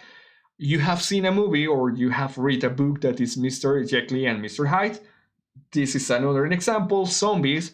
And we compare that also Hulk. I know it's not an horror movie, but Hulk is kind of monster of this kind because that person transforming something that is just full of angry, okay? So an examples that you can see in movies, of course, is going to be The Fly, the one that I mentioned before. If you see Attack of Titan, this is an example of this kind of monsters. They transform in those kind of monsters that doesn't have a soul and they want to eat a lot, okay? This is very clear in the first seasons for a Attack of Titan, but not in the second and the third one because that's more related with action. The Swamp Thing and also zombies are going to be very similar to this idea. In game, let me go away from here. Let me show you in game. Okay, I think I need to change this because it's taking too much space. Okay, now it's going to run a little bit faster, huh? So you are going to, or I'm going to show you very quickly the monsters once more here because you will be able to see all of them, okay? 1 second, this is the flashlight, this is the light medium, light big, okay? And we are going to put the monsters in my hand. Just 1 second, I wanna to show you that very quickly, okay? All right, this is the one, the first. This is going to be the second. This is going to be the third. No, this is actually the victim. This is going to be the third one. And finally, we got this one, okay? So let me put the monsters here and also some illumination. So we are going to see completely the monsters. All right. So we got this monster. Is very similar to the idea. Is something that used to be human, but now transforming this kind of monster thing, okay? That's the first one that we got in our game, okay? So as you notice, I take these ideas and I make it into a monster, okay? Okay, let me read here.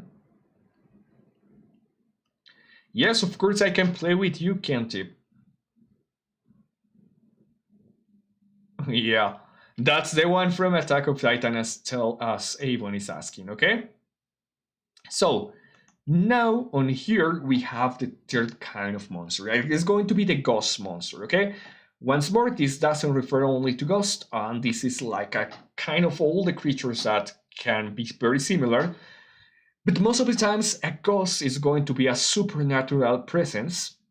It's present, but it's almost imperceptible. That means that it's something that you probably are not going to see most of the time. It's something that you realize that is there, but at the same time it's not there, or it's very hard to catch. Most of the spells with this kind of entities is that they are going to be almost invisible. And also something important about the ghost creatures is that most of the times they are not going to be physical, okay? Of course, ghosts are going to be into this section, also specters. Most of the times in our movie, also the demons are going to be kind of ghosts. Why? Because as you notice, the demon is something that doesn't appear in front, that you can see behind the walls, but actually when you look under, it's not there. And also lost souls are going to be about this. Energies like, I don't know, it's a poltergeist or something that is on there. Also angels and shadow people are going to be related with this kind of monster. This actually is one of the monsters that gives most the fear because we don't know what is there, okay? So it's a very good also monster to design. And in my game, I designed also one monster following these rules, okay? So very important. Oh, something that I forgot to mention, it's the skills, okay? So this one, the first monster, has some skills related with the beast, with the lycanthropy. The skills are the first one, to get more speed, to run. The second one is going to be to actually put traps on, okay? So as you see, it's something that is going to be strong, that is going to be a physical monster, and it's going to be agile, okay? And the second, or yeah, the passive skill is going to be that this monster has more damage, so it's going to be something like a beast. So remember, when you design your monster, also the skills need to be very similar to the ones that I mentioned before. And this is going to be my ghost or related ghost presence. As you see, as most of the map is completely black, I designed a kind of shadow monster. And very important, guys, the skills for this one are going to become invisible, and also to left a copy of him that actually is not a monster, it's just a copy that is going to follow you, so it's going to confuse you. As you know, this is going to just match with the Spectre idea, okay? Some kind of monsters that you can find on this situation is, of course, the demon from Insidious picture, from the second one. Slender Man, of course, like a kind of this idea because it's something that is there, but it's not there at the same time. It's something that is just going to be hunting you in the darkness, but sometimes you really don't know where is it, and that can teleport. Another example is the Dementor for Harry Potter movies. It's going to be one of them. Also, the shadow people or the monsters that are just going to be inside the darkness are going to be a good example of this. And also lost souls or monsters that you can find like in a forest or things like that, okay? So that's going to be another kind of monster, guys. Then we are going to have something that is the nameless thing, okay? So, nameless thing is something that used to be not very common until the last century, and it's something that is a complete mystery, okay? So in comparison with the ghost, with the beasts and the things, this comes from a complete mystery area, and it's something that is very strange, okay? So most of the times when you have a monster of this kind, the aesthetics, the physical part of the monster is completely weird. It's completely rare and strange. So that's something that makes us have a little bit of fear, okay? So this is made by something that is fear to the unknown. So it's something that we don't know that comes to this world, and that makes a completely mess when that monster appears in the world, okay? And it's very important. It has strange movements, strange physiognomy, and you can see a lot of monsters in this example. As an example, the Thing, I don't know if you have seen the movie. The Thing is a movie that shows a monster that takes part of your body and transforms the body. This is going to be one of the biggest example of this one. Also, if you like Lovecraft creatures like Cthulhu or Cthulhu, wherever you mention that, because it doesn't have a real pronunciation, but Cthulhu is one of the examples. Aliens, if you watch the movie the movie It from Stephen Knight also, that's going to be a kind of creature, because if you notice, it looks like a clown, but in the real form it's like changing the shape, and it comes from another dimension. Another one could be monsters, slimes. A lot of things can happen on this. If you have watched one of the series that is very popular in the last time, is Stranger Things. The Demogorgon, it's going to be one of them. So let me show you some other examples for this one. As you see here, you can see the thing, and in this image is actually a head that is moving around, that has also some specific legs to move. Also, we have the Demogorgon from Stranger Things, we have Cthulhu, and also we have It from the Thing. Those are going to be monsters about the nameless thing, and as you notice, the main or the most important thing of this is that it looks weird, and it's a strange shape, a strange concept, something that is not normal, okay? In my game, kind of monster about this is going to be the horsebot. Okay, so in this model, you notice that it's not that scary, but in the game, it's going to be a monster that is very big, and the head is going to be much, much smaller, so it's going to look kind of weird. Also, another monster that I mentioned, but I forgot to show you, is this one that is going to be the spider. The spider is going to be bigger, of course, and it's going to have some cool effects, but if you notice, the spider is going to cover also this situation about the lycanthropy, because he's a beast, okay? Alright, so we have the main monsters covered, and with those ideas you can start designing your own monster, okay? But also we have the last one, okay? That could be interesting to test with, okay? So the last one is the Bad Place, okay? Another monster that is not like monster in the full way, but is something that we use for our movies or for our games or any kind of horror related things, is the Bad Place, okay? It's somewhere or some specific point. It's a delimited space. It could be a house, it could be a space station, it could be a dimension, it could be a hospital, wherever you want it.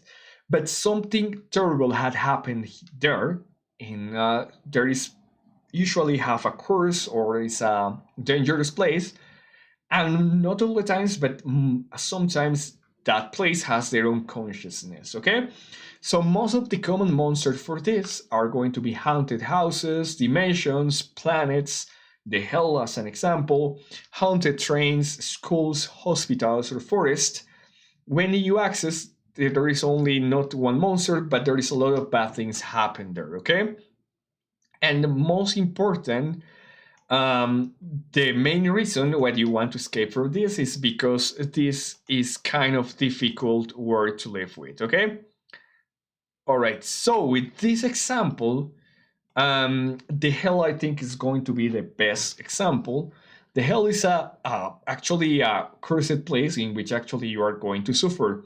So the real thing is that you have a monster in there that is going to be Satanas or is going to be Satan or the devil. But apart from that, the place is a very dangerous place. Okay. As an example, another example could be the inverted world from Stranger Things, which actually is a place full of horrors and monsters and things like that. And there is a lot of examples about this, okay? So imagine in your map you are creating a ghost train. The actual train could be the monster, and the player could be just one of the monsters that is inside the ghost train, okay? Now, this is the last example, guys. Let me give you the code. Remember, once more, this is not the code. The code is going to be the one that I put in right here, and that's going to be the one. Okay. All right. So if you have already expired the one that you mentioned before, let me check that very quickly. It's this one. Remember, probably you pick up the wrong one. And if it doesn't working, I have to talk with my bosses because they will have to give me a new one. Okay. And according to this, Roshan is saying hi. So welcome back, Roshan, and welcome to the class. Okay, guys. So with these ideas, I want to complement something more. Guys, remember, this is very important, guys. Something that needs to be very important is that the monster needs to be powerful in comparison of the players, and the players need to be completely or feel completely defenseless about this monster. That means that they are going to feel vulnerable, okay? That's something important. If you don't do that, the monster is not going to give you fears because the player is going to feel powerful, okay?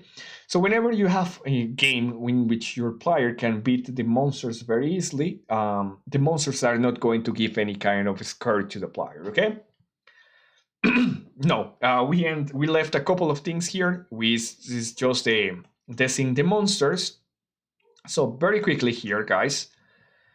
Remember, the design for your monster is very important. You can use miniatures. You can use the system that I use. Okay. So someone were asking me the previous classes how I design my monsters. Okay. So I'm going to start from 0. The monster that I'm going to design is related with the nameless thing and the ghost, and is going to be a monster that actually from the back is going to look like a normal person walking around, but when you see the face is going to have a skull face, okay? So, how I design my monsters and why I prefer to use this way. Because you know these guys that there is a lot of errors when you are trying to use some miniature systems in MiniWorld. Also with this one, but it has less bugs, okay? So the monster I designed, it's having some specific parts that I purchased before this class because I want to show you the final result. As you notice, if you access to do it by yourself skins and you hit it, you are going to see this interface.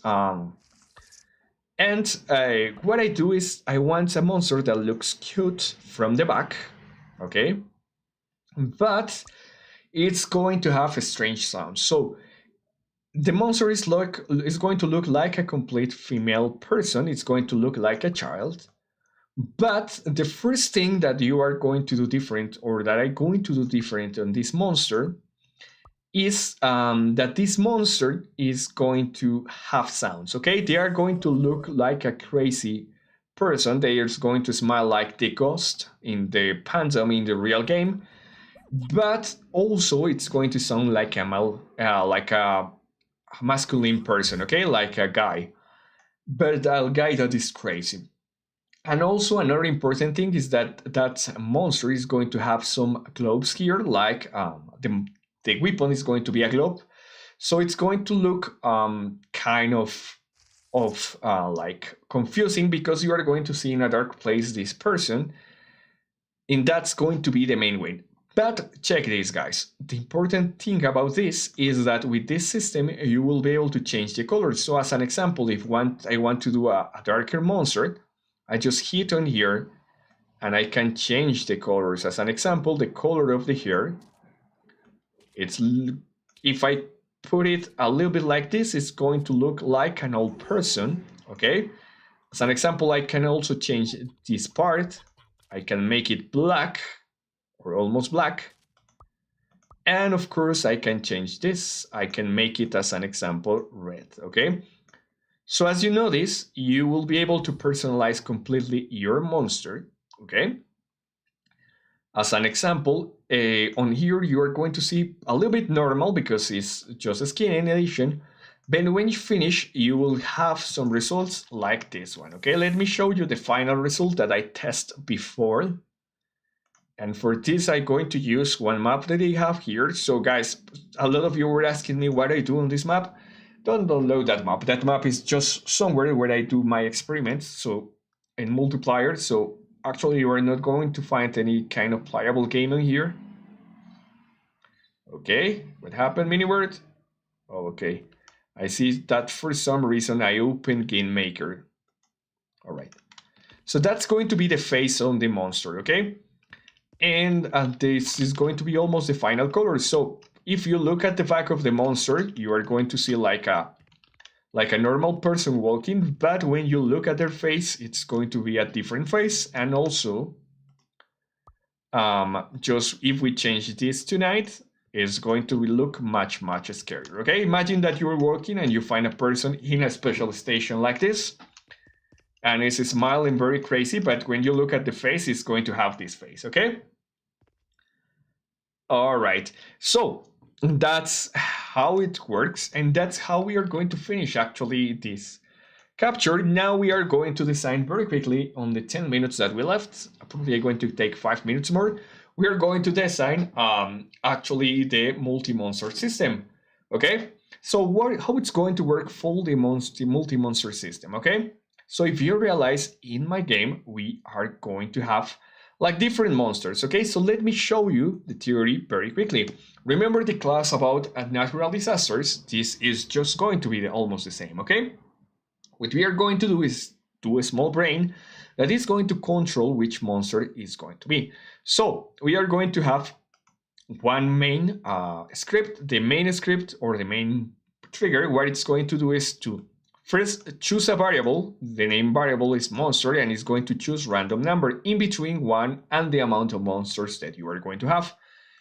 This is going to run after 1 minute that the player spawned.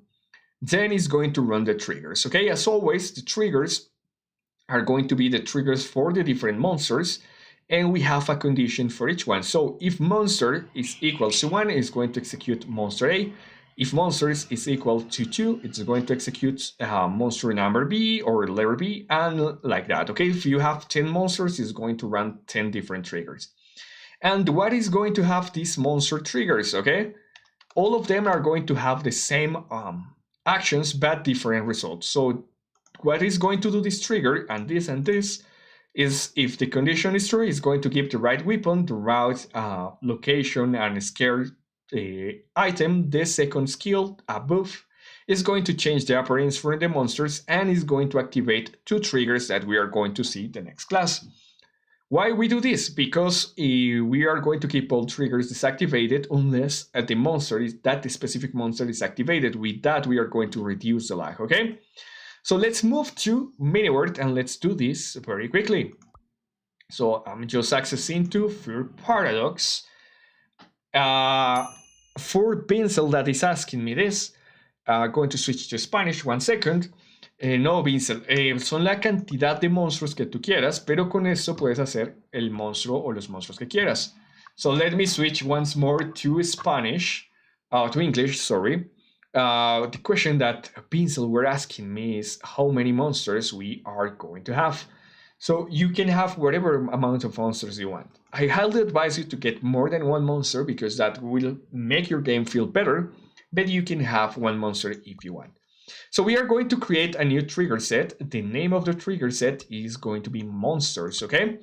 And then we are going to create a new trigger. The trigger name is going to be any monster, okay? This is going to be the brain. This is which actually is going to control which monster is going to release. Once you do that, we are going to create our different monster triggers, okay?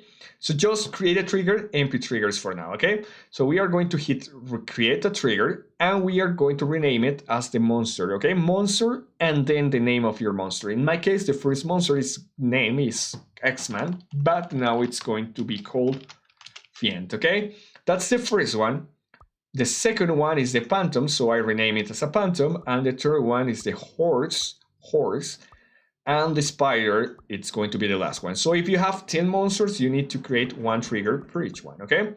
So now in any monster, we are going to go back to this one and we are going to add an action, okay? Remember, this is going to be executed when the player reborns. So we are going to select respawn.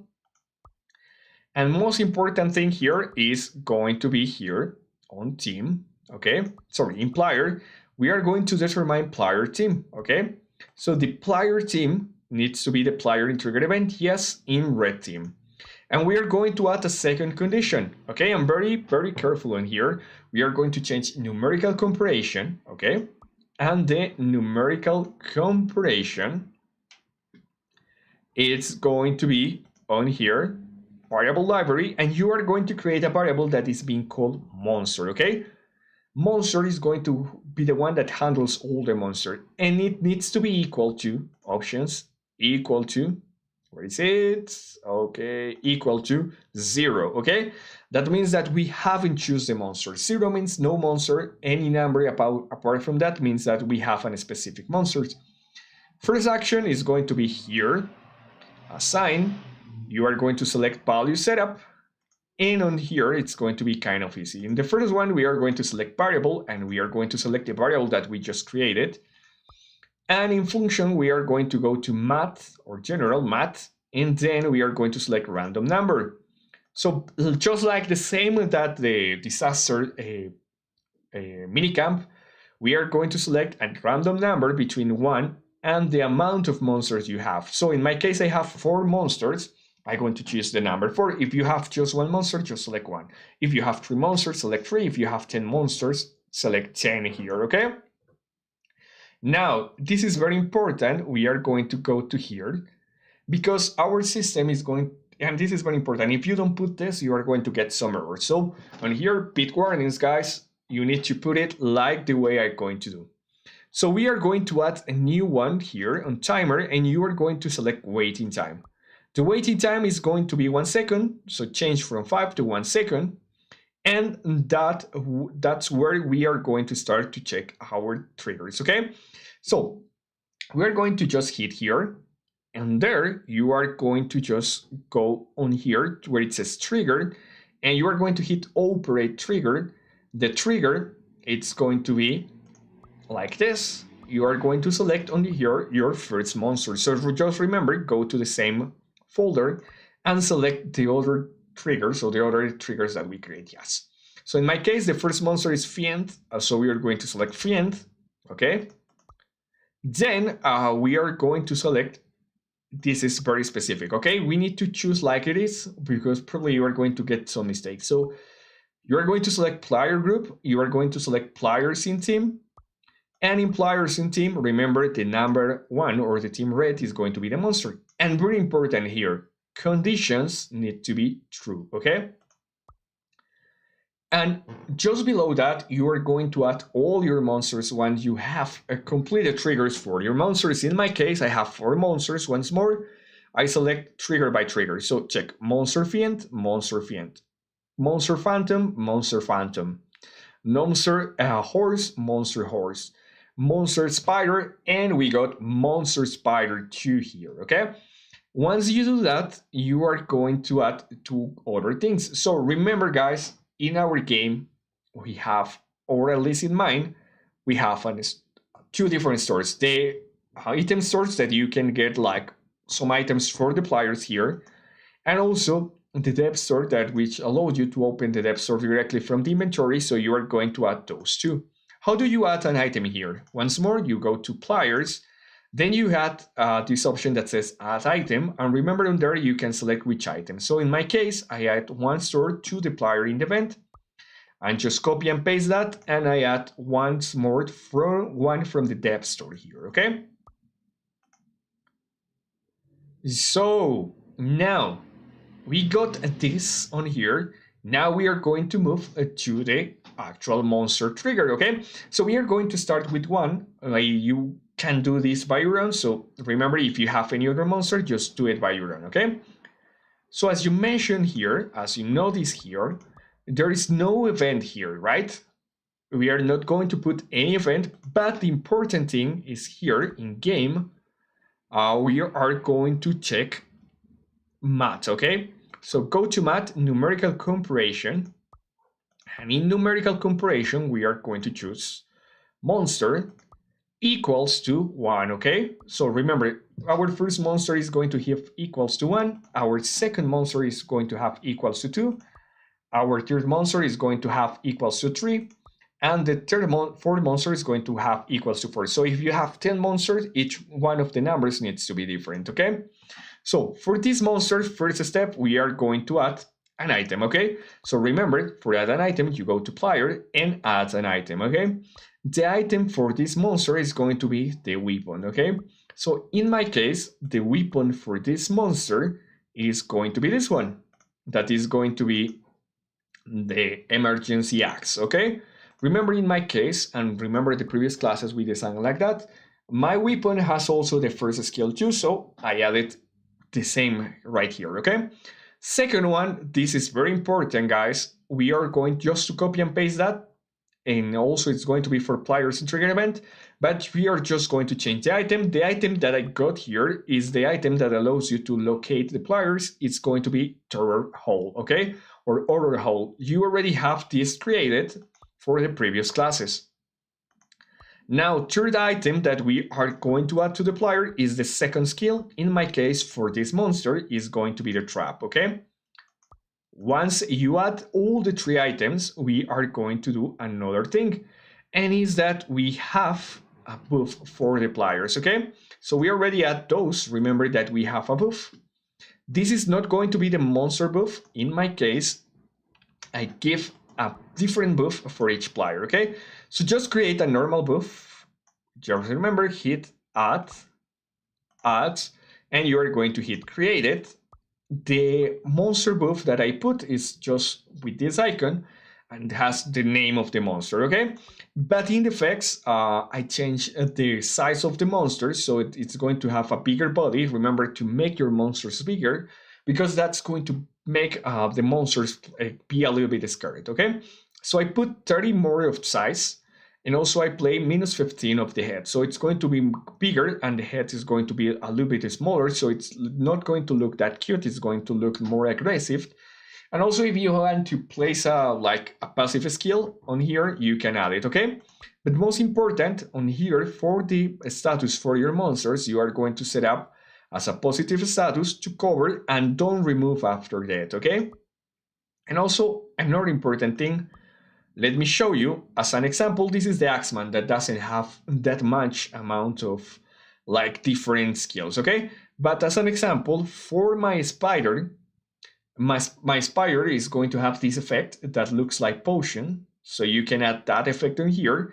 And as you notice, my spider is going to have more like different skills, okay? So the first one is that it looks bigger, but also the monster, the spider, can climb any surface like a ladder because it's going to be a spider, so that spider will be able to climb the walls.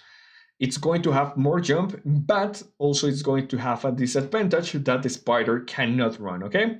So just remember to place all the buffs that you are going to give to that specific monster. And then after we add all the items in the same trigger, we are going to add a new one. The new one is going to be player. And we are going to add obtain effect, okay?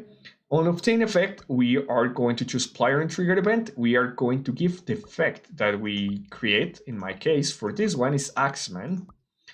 And we need to choose remind false, and we are going to give it for 0 seconds. 0 seconds means that the player is not going to lose that effect, okay? Remember, whenever you add a buff, if you put 0, it's not going to be removed. It's going to last forever, okay? Then we are going to change the appearance for this monster, okay? So remember, in the first class, we create our monster design, and we create a creature with the model. So what you are going to do is going to go to player, and we are going to choose on here, change player appearance, okay, on here. That will allow us to change how the player looks. On here, we are going to have like different, okay, it's taking a little bit, but we are going to have like a different ways that we can choose the monster, okay? So to have the right one, you are going to select creature, okay, because on here, of course, you can choose whatever model, even items. You can make the model of a player with items, but we are going to choose creature. Then you are going to move to creature or move, and you are going to select your monster. Why is it important to do it in this way? Okay, so as you see, the model is right here, the model for each one of the monsters, okay? And why is it important to have it like this? Because when you do it in the other way, your monsters could have some problems, okay? Most of the times the player is not going to spawn with the monster skins. So that's why I highly advise you to get these models from here, okay? So my monster, as I already changed the model, is right here, okay? So if you don't know how to create the creature, remember that those are not new creatures, are just modified creatures. Remember to check the class number 3, okay? All right, so in my function library, I'm going to choose the actual creature that, okay, I made it by mistake once more. Okay, template library, we are going to change Bomberman, that is going to be the model, okay? And finally, apart from this, we are going to add this later, okay? For now, don't worry about this one because I'm going to cover this in the next class, but that's how you can create the monster, how you create the multi-monsters, okay? So remember, if you have 5 monsters, you need to create which one or personalize each one for each one. So in my case, as you see on here, I have the different like items here and a different appearance and a different buff here, okay? So if you have 10 monsters, you need to create 10 of them. And the 10 of them need to be executed here, okay? As you see here, we have Monster Fiend, Monster Phantom, Monster. We're executing each one of those, and the conditions for each monster are going to be different, okay? This is the number 1, this is the number 2, number 3, and number 4. And that's it, guys. That's how easy you can make a multi-monster system. Very important, guys. With this, you already have a completely playable game, okay? Starting today. Starting tomorrow, we are going to add some extra cool effects. We are going to add some extra things like the location system. That is something that is going to give your game an extra or more, or it's going to look your map over most of the maps, okay? But for now, we already end the class. So Davon, if I know that you always ask me this, we already finished the class. Starting right now, we are going to start playing some cool games. Okay, so probably you will be able to join with me. If you are able to, you are more than welcome.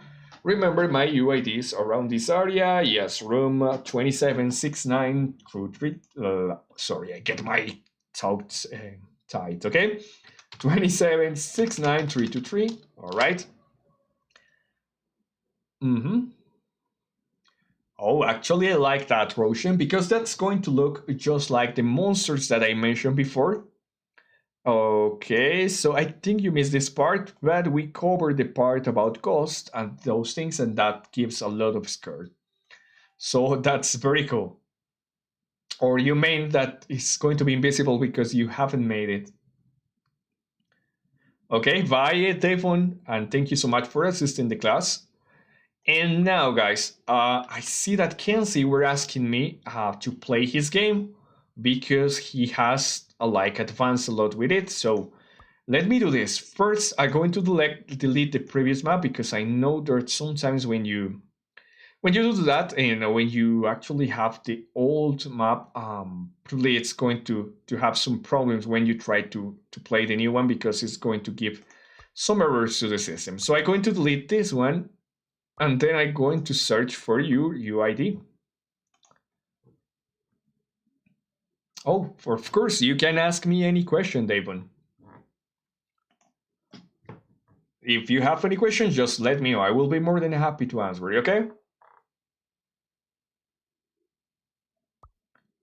Okay, it's taking a little bit to load, as always. Okay, let's look for Kenzie. You are okay on here? No, you are not connected right now in my end. So let's move here. Kenzie. Okay, I found you here. Okay, MiniWord's taking some time. Oh, where I put my water? My water is right here.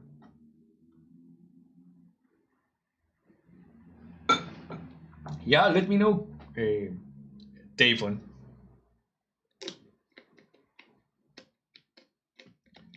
Okay, maps. Let's move to maps. And you told me that it's hunting season, right? That's the map you want me to try, correct, Kenzie? All right. It says don't rush in any valley or no valley. All right, let's test that one. Okay, I think I now am able to play it. This is designed for multiplayer or just for single player, Kenzie? If you're still here.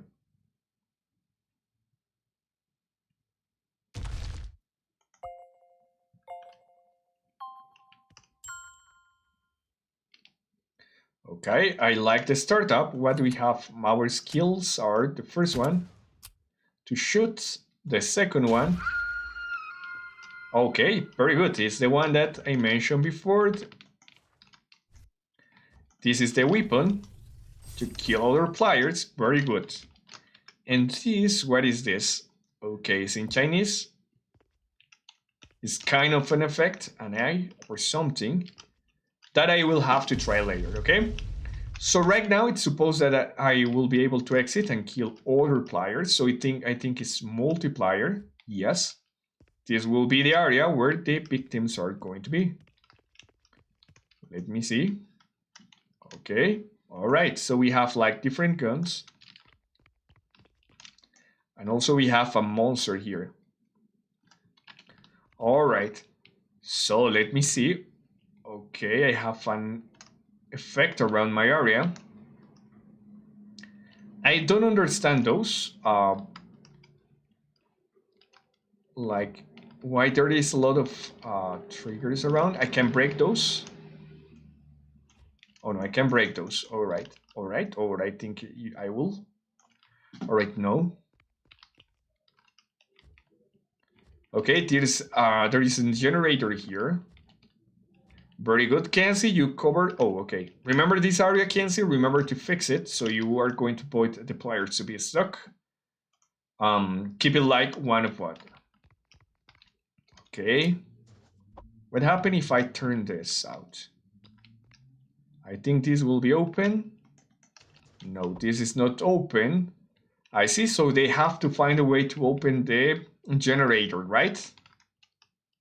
This is going to be storage. Nice system there. But I have to find a way to open this, right? Okay. Can you tell me in the comments what it's... Oh, I see. So what you mean this is a trap where the players can actually fall, right? Okay.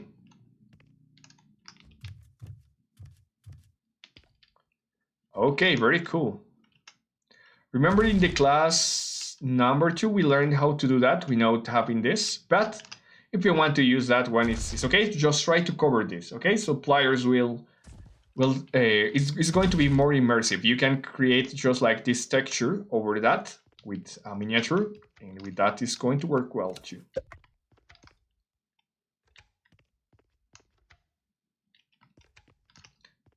Okay, it's going to close in 30 seconds, so I'm worried I'm going to be stuck.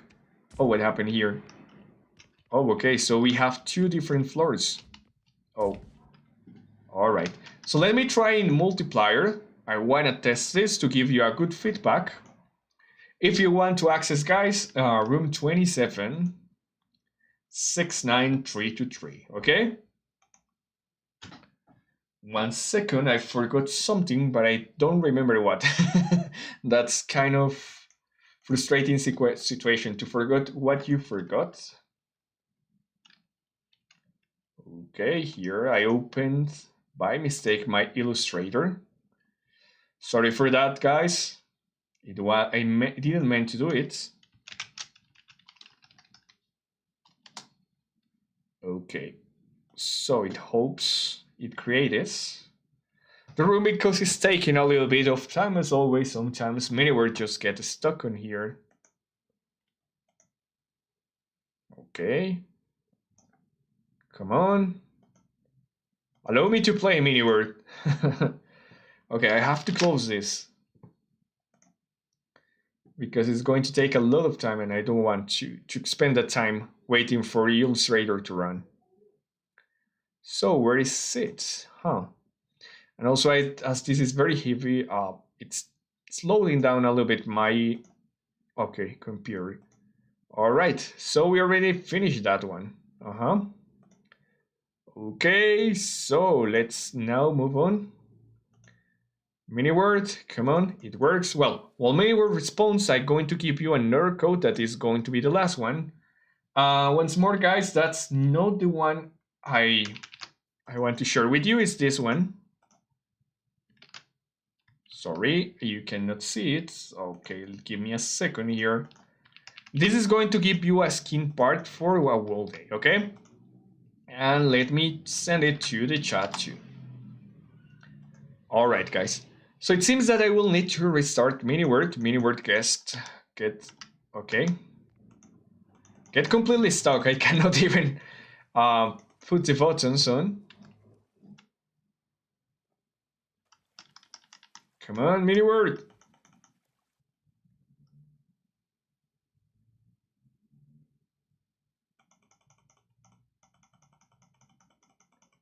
Okay, it's not working. Okay, don't worry, I'm going to restart MiniWord. I don't going to lose more time here. Okay, I need to use the system up there. Okay, I now also notice that the music just stopped here. So let's put a little bit more of music. All right, let's send MiniWord. Oh, okay, no. Come on, you finish MiniWord. Be sure this is not happening here again. Okay, I already closed completely MiniWord. And let's start with the class. Okay, guys. Yeah, it happens a lot of times in MiniWord. I don't know why. And now, guys, another code while we wait for that is going to be the top hat, okay? So you already got that one, the one that I just put in the chat. I'm going to give you the other one that is going to be permanent, okay? This one, the one that I'm going to put here right now, it's permanent, so check the chat. And let's see how it happens or how it works. All right. Taking a little bit, and yeah, guys. Okay, so I hope that solves your questions. I hope you can use information that I just shared with you about the monsters. So you will be able to create a very good monster situation. And here I realized that my person was a little bit, you know, it was a little bit rotated, so I just changed the direction. What do you think about persons, guys? How the people look at the persons in your country? Because this has different conceptions depending on the country. In some countries it's very normal, in others are kind of weird situation. In ones looks cool, in others may be not that cool for the people. And also let me know if you have a person. Okay, this time I will be able to play. Let's start. Okay, it's taking a little bit of time. Okay. Oh, I forgot. You asked the question. Devon, I know that you asked me to do a question, but I don't know if you really asked the question. So just let me know on here. Very good, Kenzie. We only can play if more people can join. So let's join other people. And I don't know if you know this, but I use this specific cloth today because I like schools a lot and also I like a lot of monsters. So Mio, welcome to the class. So let's see who else can play. I think with 2 players are going to be enough.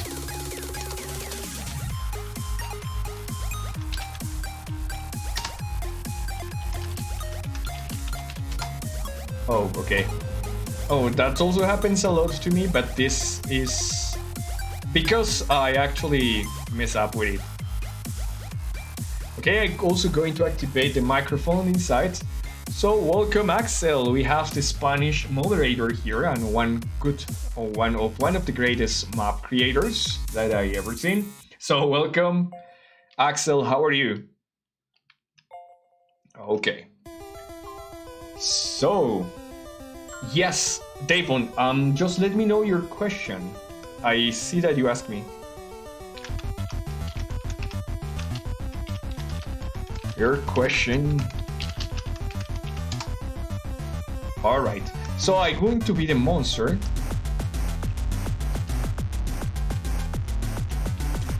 Oh, okay, I see. So, muchas gracias por acceder al live y muchas gracias por el trabajo que haces, Axel. Eres como mi mano izquierda y te lo agradezco mucho. Okay, so now I'm up, I'm the monster and I have to hunt Mew, but I can see Mew on the...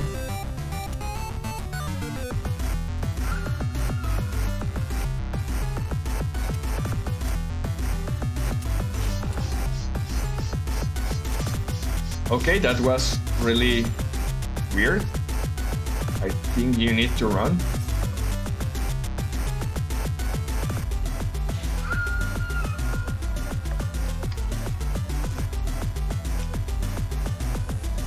Okay, what is going to do this?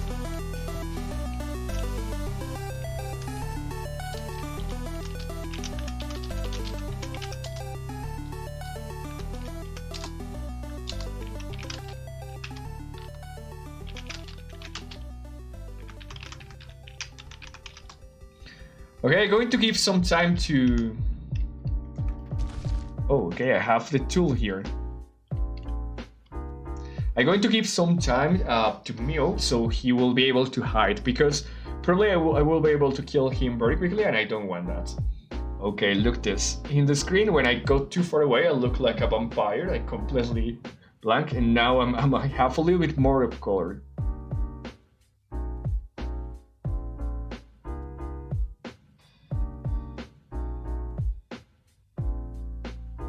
That's correct. The way if you go to the Discord channel right now, we are doing a giveaway, and the giveaway is actually for 10,000 minicoins. And what you have to do is to guess which movie we put on. I put some pictures on the event channel, and you have to find out which one is it. We already have the fountain has been guessed by some players, and the second one that has been already guessed by players is the colors of the mountain, but we left one movie, it's an horror movie, so if you can guess that one, I will be able to give you some mini beans. Another way that you can do it is by playing maps. When you play some maps, you will be able to find when you create some maps. Okay. Oh, I see, so I'm the monster.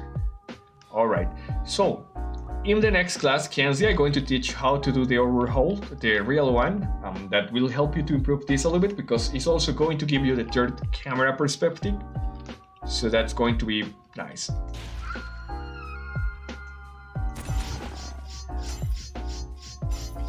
But the monster, I really like it.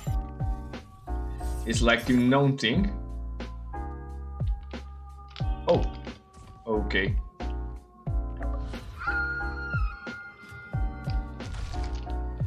Ah, okay, I see. So when I get on here, I can be stuck. So that will allow the players to run a little bit more, right? That's cool. All right.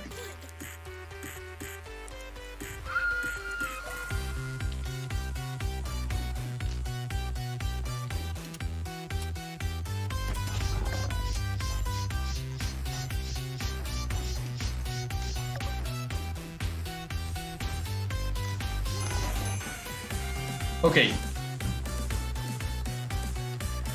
How to kill the magma dragon? Well, what I did actually is to create some. I always did it in the easy style, so what I did is actually to create some plugins that can help me kill the monster. But I'm not sure about how to kill it in normal one. What I used to do is just when you summon those, fight with the normal guns. And using a lot of arrows, and right now I think also you can use the stabs, but I think the stabs are not going to be the best way, because a big problem with it is that the stabs are going to be kind of slow for killing the monsters, so I don't highly advise, or I didn't advise you to use that one, okay? Now I'm going to create a squid game. If you want to access once more, my UID is right here. I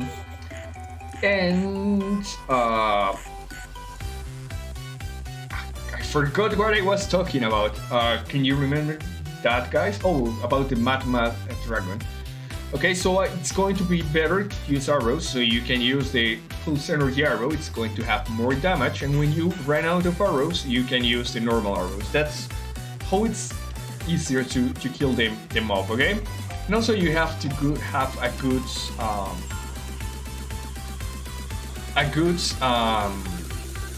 good armor, actually, because, and if you can have a lot of items that can heal you, that's going to be best. Okay, so this is going to be I have to put in fodder, but this is going to be the Squid Games. As you see, you can have a lot of games here. You can choose which one you want to play. So let's start with the classic one, that is going to be this one. And what we have to do is just what you already see in the Squid Game.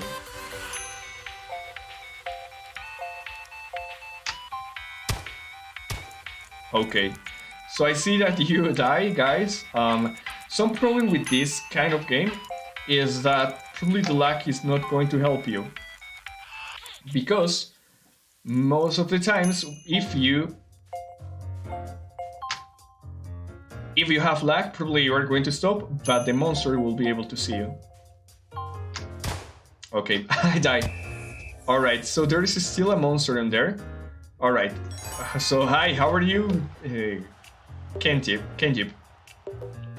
Okay, let's try.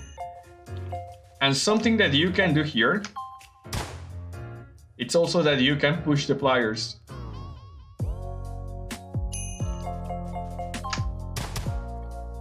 Oh my god, that was fast. So as an example, sorry for this, Kenji, but I'm going to put you. Okay, so as you realize, you will be able to do some cheat here. So let's try it right now with no tricks.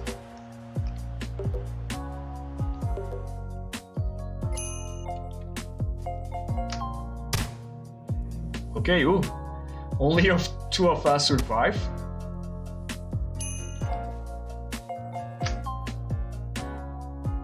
Okay, I think I'm the last one, actually.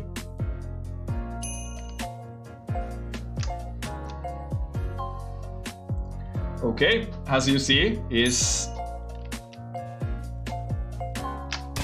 Okay, I died also. Alright, let's try another minigame, okay? Let's try the... Okay, let's try this one. So it's the best map about Squid Games I have tried. All right.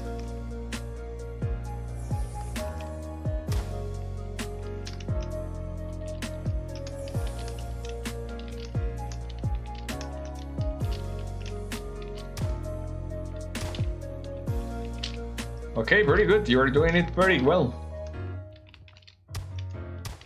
I don't remember if it was that one. Okay. Very good. We ended. Yay! Okay, we need to left until all the other players fall, okay?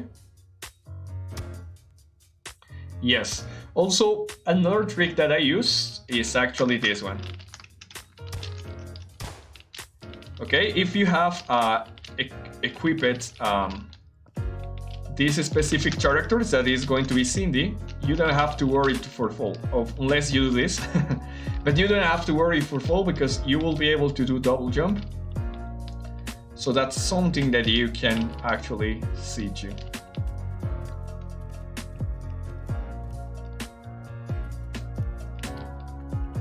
Okay. As you notice, I will be able to complete once more this. Okay, I fall again. Okay, but yeah, you realize what I did.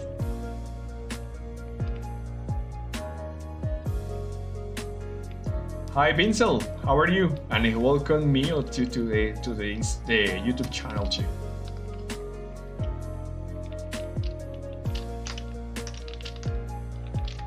Okay.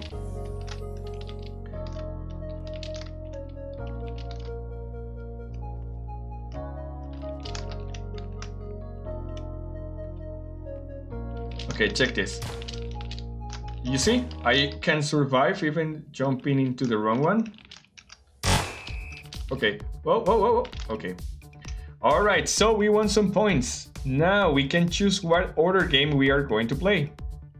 Let's do with this one. That's one of my favorite games. And what you have to do on here is keep jumping. At most you jump, more push away you are going to have. What you have to do is to push out the other players. And for this one, if you keep the players moving out of the way, you will be able to win, okay? I know in the Squid Game is just in the other way, so you don't push the players against the wall, you push it against the other side of the room. And we won. Correct, that's right. That's another game, okay? This one I didn't understand how it works actually. I know it's the marble game, but I didn't understand very well how it works. So let's do this. This is a normal PvP map, where you actually have to do is to push the players to the lava. Actually, but if you see, sorry Kenjip. Oh, okay, thank you.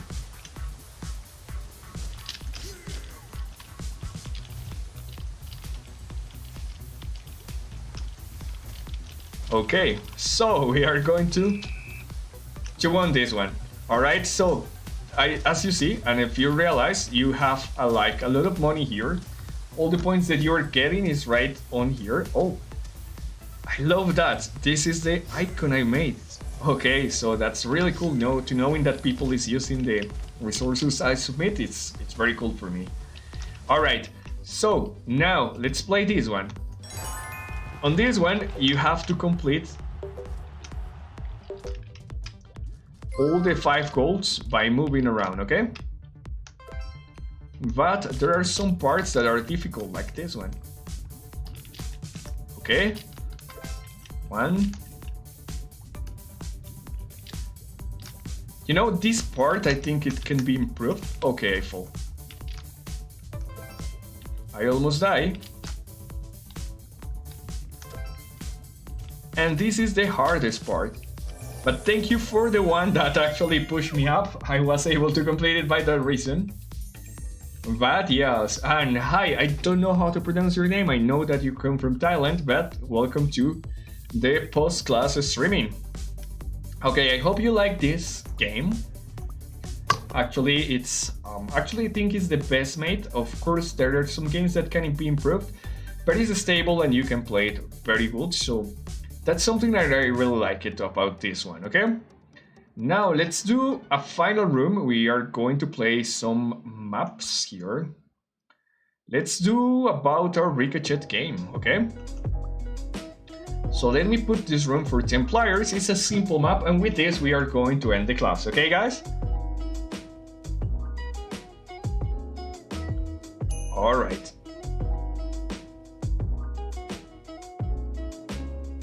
So you can become VIP, that's very fun.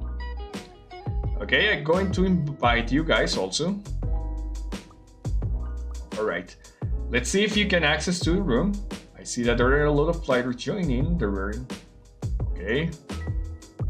MiniWord is not working very well for some reason, and let's play. Okay, this is very easy. I don't know if you have played in any part of your life a game that was called Ricochet from Valve, from the same creators of Counter-Strike. This is just the tribute version here in MiniWord, and what you have to do is to push players. Your gun can actually bounce on the borders, and you have to push the players away from the room. Okay? One thing that you have fixed here is that you cannot attack up or down, and actually you cannot jump. You only can jump on these specific points, and you have to be careful about that too. Okay? Let's see. Oh, also you have some specific discs that you can pick up. As an example, I pick up power shot, so I have more hit. I can kill players with just one hit, but I think I cannot able to do it. Yes, I did it. I did it. Okay, let me change something here, just to make for all of you also more faster this. I'm going to change the render distance to minimum. Okay. I cannot point for some reason.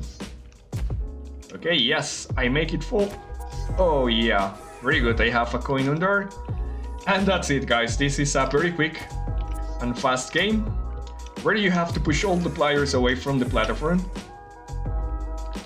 Okay, let's see, on there is a poof, so I have to go on there. Okay, let's pick up that poof here. Check this. And we got it. Okay, we have triple shot now. Oh, don't fall. Okay. Alright. So let's try to hunt. Okay.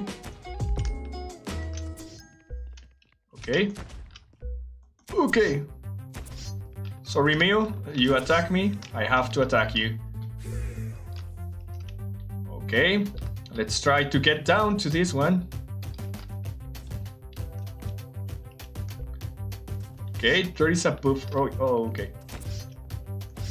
Okay, I got killed. Alright. Now let's do this. Let's jump here.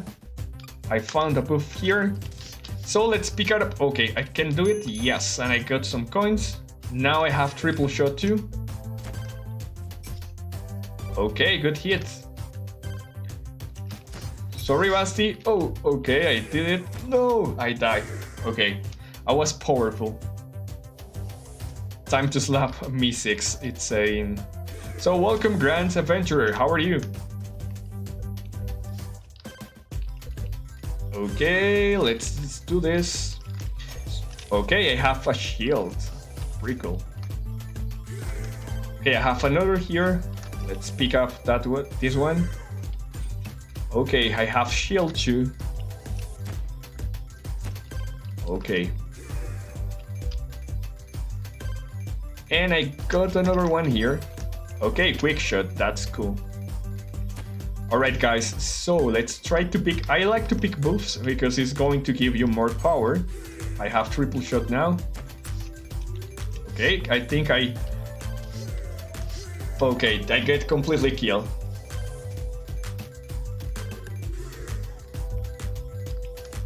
Okay, sorry for this, Kenji. But I have to make you fall. Okay. Okay. Oh. No, I wasn't able to do it. Alright, guys. GG, you're playing very well. Let's try to do this. Okay, let's pick up one of them. Okay, now I have a speed. I push him very far away from there. Sorry, Grand Adventurer. Okay, and I realized that something has happened to the skins. Before you used to have skins, but I will be able to fix that very quickly. Okay, oh. Now I completely get killed by Grand Adventurer.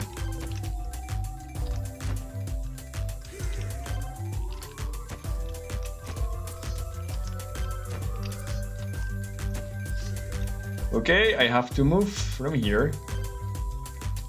Okay, very well. Let's try to do this.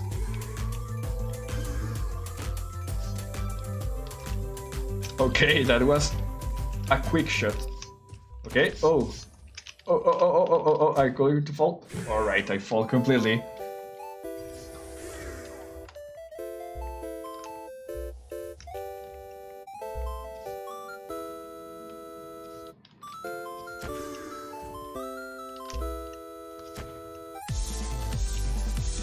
Gonna be careful because there is a lot of shots around here.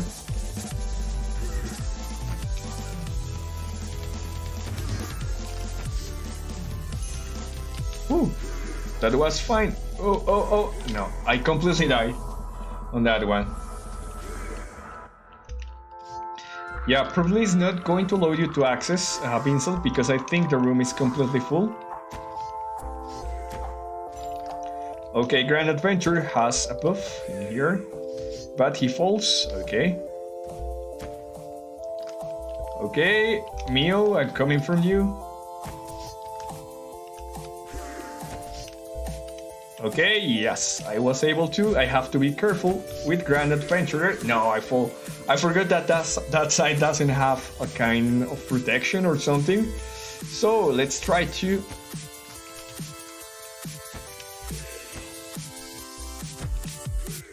Okay, there is a buff right there, but I have to be careful because it's not easy to take.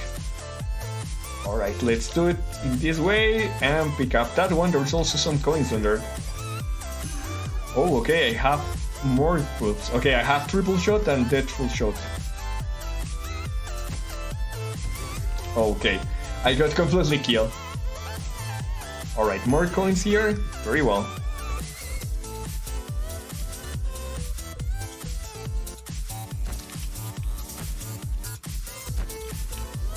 Okay, I see that there is a buff here.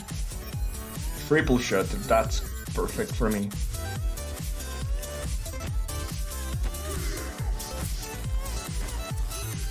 Very good, I do like a triple kill there. Okay. Alright, another one. I want to pick the freeze one, but I hasn't get it. Shield. Alright, where it's coming? Okay, bye-bye. Alright. We left 2 minutes. Sorry, Grand Adventurer. Okay, oh, wow, that was an extra hit. Hello, Trollpio TV. How are you? Let's get the freeze one. Okay. Oh, if I don't get kill, okay. No, that's not fair. Okay. But I still have my freeze buff here. So let's see if I can hit someone with the freeze buff. Okay, you get freeze. Alright.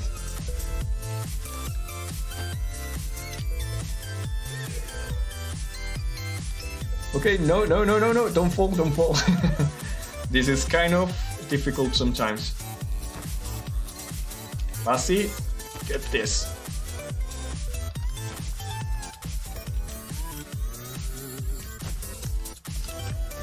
Okay, you got it. Okay, this is the most stupid thing I ever did. Okay, I made it. Most of the times I fall when I try to do that. Okay, very good.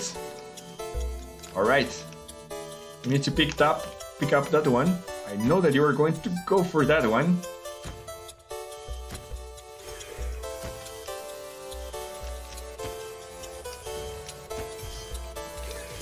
Okay.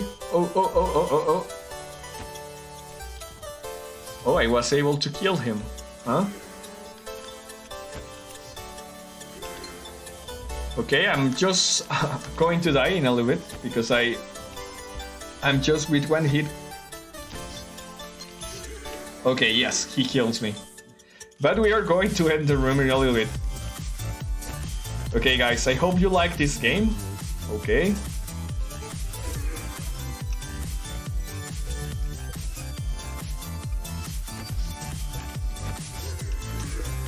Okay, where is the flyer? Oh, hey, I have a skill here. Okay, yes. I made it, okay. No, I get completely killed. Alright guys, so it was a good game, GG. I think, who was the green color? Okay, Ken Tip almost get my kills. So guys, goodbye for all of you, and see you tomorrow class. Tomorrow class we are going to learn some cool things. We are going to learn how to use the arrows, which is going to be very important for you. And we are going to learn how to do the actual sound system. Okay guys, that will be it for now. Thank you so much for assisting to the class, and see you tomorrow.